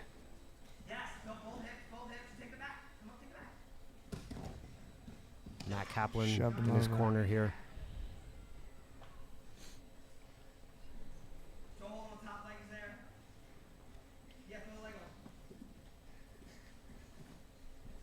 Yeah, Yeah, you can hear the breathing starting to increase now. Starting to come sorta, after each other. But you're right. Like you said, just both guys very aware, two or three steps ahead of each other, very aware of, staying so far ahead and not really setting themselves up or putting themselves in any bad spot. You really haven't seen any of that in this match so far. They've kept that a danger the whole time. Yeah. I like the way Krellinston plays his guard right here. Like he's looking to go underneath. Caliston, there he goes, underneath. Comes out on top. There's an arm lock attempt. Krellinston again aware. Too much space. Ended up being a really fabulous reverse De La Hiva sweep for Krellinston there. And now we see him on top trying to pass. Caliston starting to invert. And we may have a knee bar attempt here. Caliston. He knew that. He's like, to a knee bar. Son. He knew that. He knew that knee was far too low. An interesting overtime setup would be from the 50-50 here for these guys, huh? Oh God, that was. I don't think I could watch that. I would just cringe the whole time. Just shut my eyes. You'd think you'd make an exception for these guys. Yeah, why not?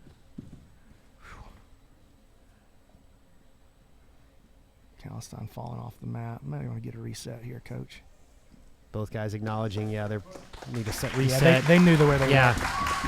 And it's in both guys really wanting to push that pace and keep being aggressive. 30 seconds. Nice flying. Sorry, I yelled in the triangle mic. Got attack excited. for John. Yeah, we got about 20 seconds left in the match here. Oh, they both I didn't jumped. like Wow. I didn't like These guys just going straight at it, leaving everything out. 50-50. Caliston leaving his foot hanging out there. Almost a little bit of frustration, Oh, You yeah. think that It looked a bit- both of them getting a little frustrated. They couldn't get a submission. I was a little bit nervous when Caliston jumped. Yeah. Went airborne there. It made me a little nervous the way Ethan landed there, but he's pretty bendy. Seems fine. I tried that in a submission match with Russell Doan in Hawaii. He literally almost flying armbar me so close. So I tried to flying triangle him after him, and he just kind of picked my butt up. So I jumped up and landed head first on the ground.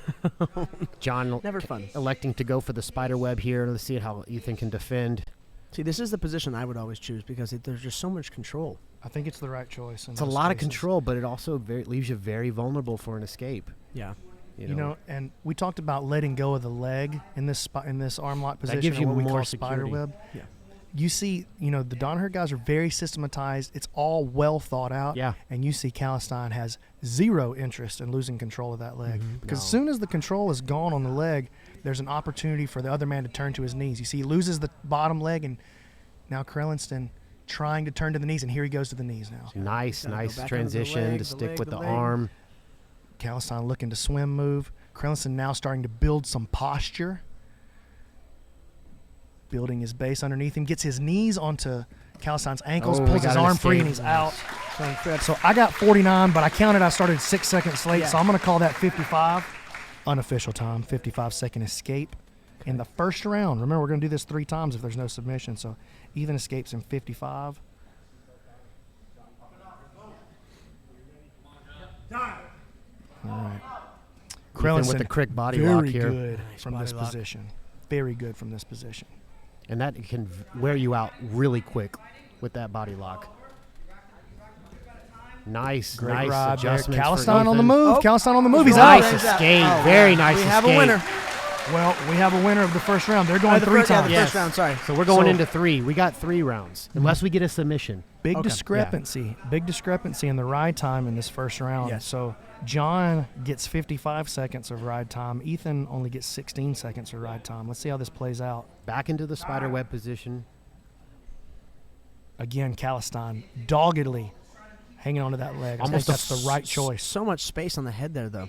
Yes. Only problem I see. Even when they go into this inverted position, he keeps that leg. And that's allowing him now. And now he lets let it go. So he can change his angle. He's going to try to swim again, and this is where Krellinson's probably going to pop out. Yep. Nice. 24 seconds. A long contrast from the last round. You know, almost a minute ride time for John. Now we got about a 24-second ride time in the second round. Ethan electing for the back again. And that's the right choice for him. That's an easier control position. You think it's easier yes, for him? And you see how he weaves his body triangle between the legs there and uses his the outside blade of his foot to control sometimes on the inside.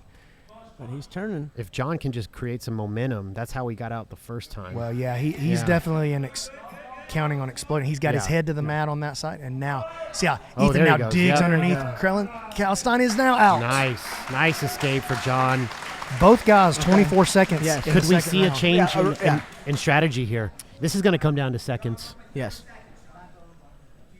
Now this is a damn good final. John now taking the back here. See if that changes any sort of strategy.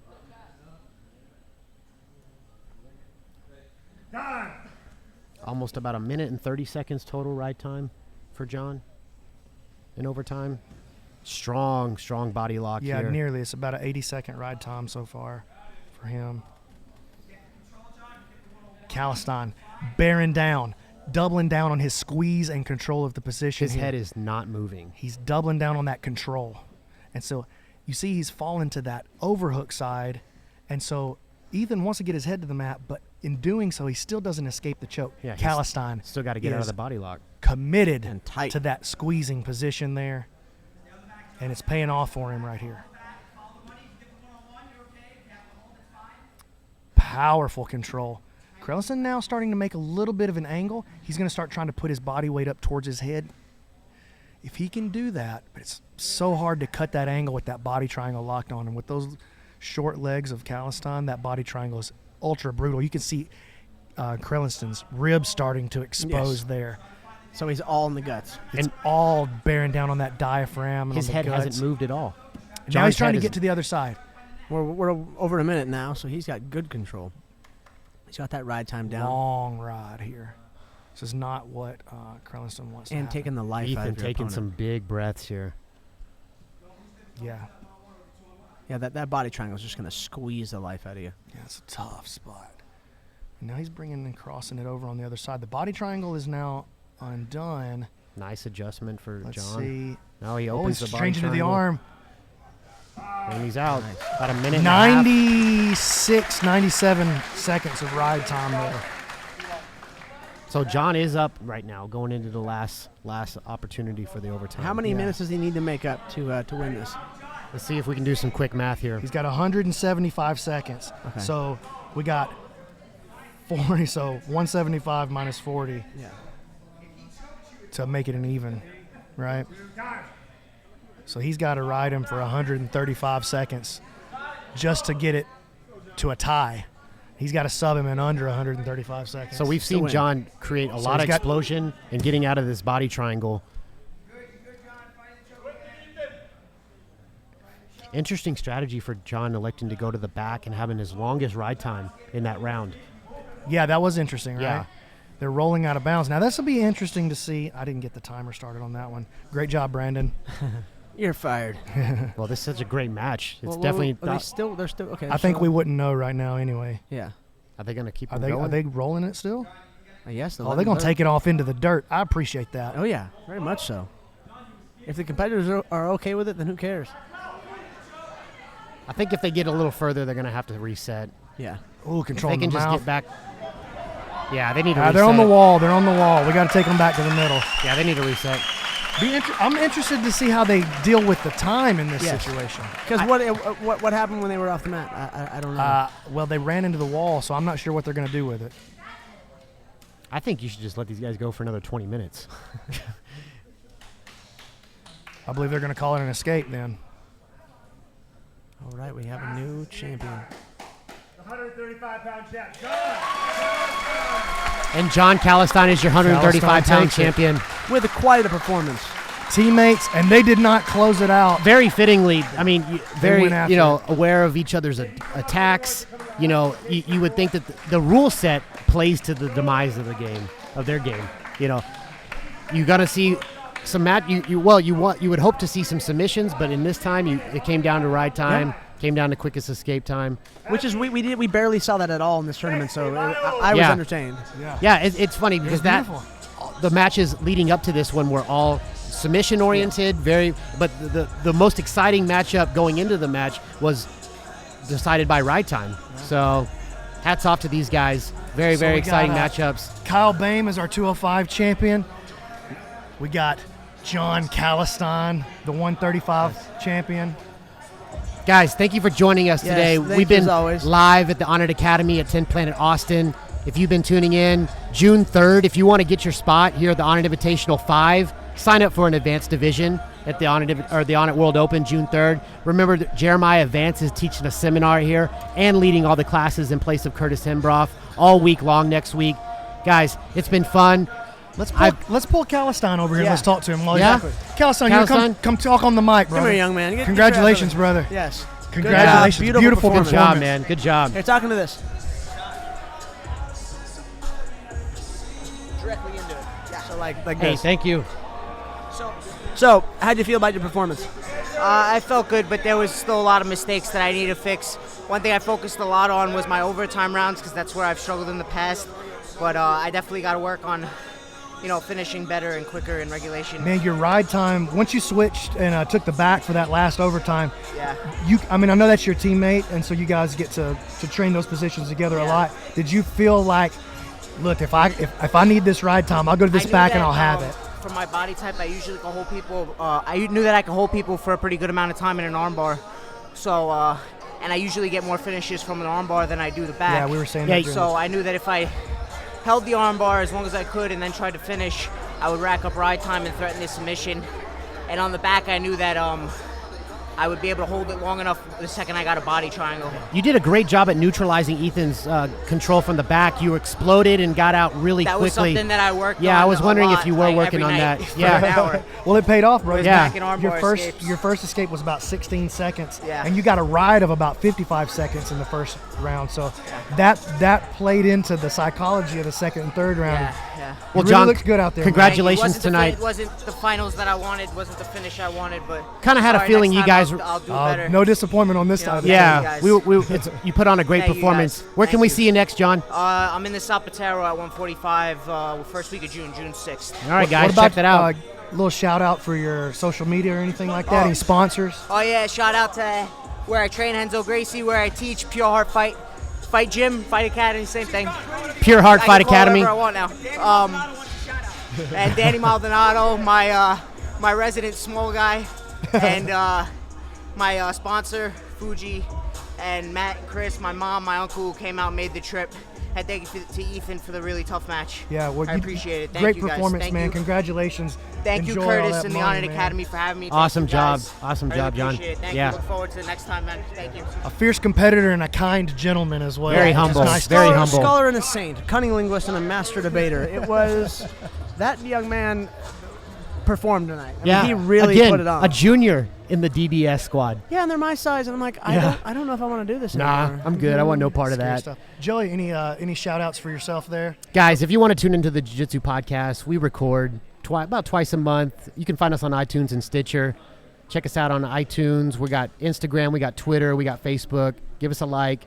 We appreciate that. We just do it for jiu-jitsu. We love it so much. We appreciate all the support. Ian. Oh, and also, if you want to hear retarded stories of me and my friends doing stupid shit, it's TJ DeSantis, my producer, says he describes it as like the 7th hour of a road trip. It's utter nonsense. I stopped doing the podcast Two American Animals because I just didn't want to do it anymore. So I'm focusing on this, and it's working out. We got a lot of cool people, from scientists to playmates to porn stars to athletes to people with charities, whatever it is. It's just they're stories where I just want to evoke some emotion. I don't care what it is, and you're going to learn something, and you're going to evoke some sort of emotion out of the stories you hear. Anger, fear, laughter, something. Yeah, you can hate me. I don't care as long as you're thinking about. Just listen. And guys, if you stayed with us this long, the guy that talked more than anybody in this match, in these matches tonight, well, this guy Brandon McCatherine, a true scholar and just very, very mindful of what he brings to the matches. I was really relying on his expertise tonight. Brandon, where can everybody find you? My website's www.brandonmc.ninja. All of my classes that I teach, all of my seminars that I teach all over the country, and coming soon actually to the UK. Awesome. They're available. It's $5 a month. I'm on Instagram, brandonmc.ninja, Snapchat, brandonmc10p, and Facebook, brandonmc.ninja. Uncle Creepy MMA is everything else. That's all it is. Yeah, guys, the Jiu-Jitsu Pod and J40BJJ. Guys, this has been a lot of fun tonight. Seriously. Really, a lot of fun. Shout out to my family for letting me be gone all the time. I love you guys. Yes. Y'all are my heart, my soul. I love you with all my heart. London, my daughter, I know you're not watching this, but you're 5, so go to bed. And then Phoenix, our boy, I don't know, you're old enough. Do whatever you want. Guys, look, Onnit World Open, June 3rd. Sign up. If you want to get in your spot for Onnit Invitational 5, come check it out. You got your chance. Yes, in August, right? August. Yes. Yep. I'll be here teaching, hopefully another this time was jiu-jitsu, next time will be stand-up, so it'll be a lot of fun. Email jujitsu@onnit.com. Fellas, let's pick these up. It's been great, guys. Cheers. Thank you. And drop them. We're out.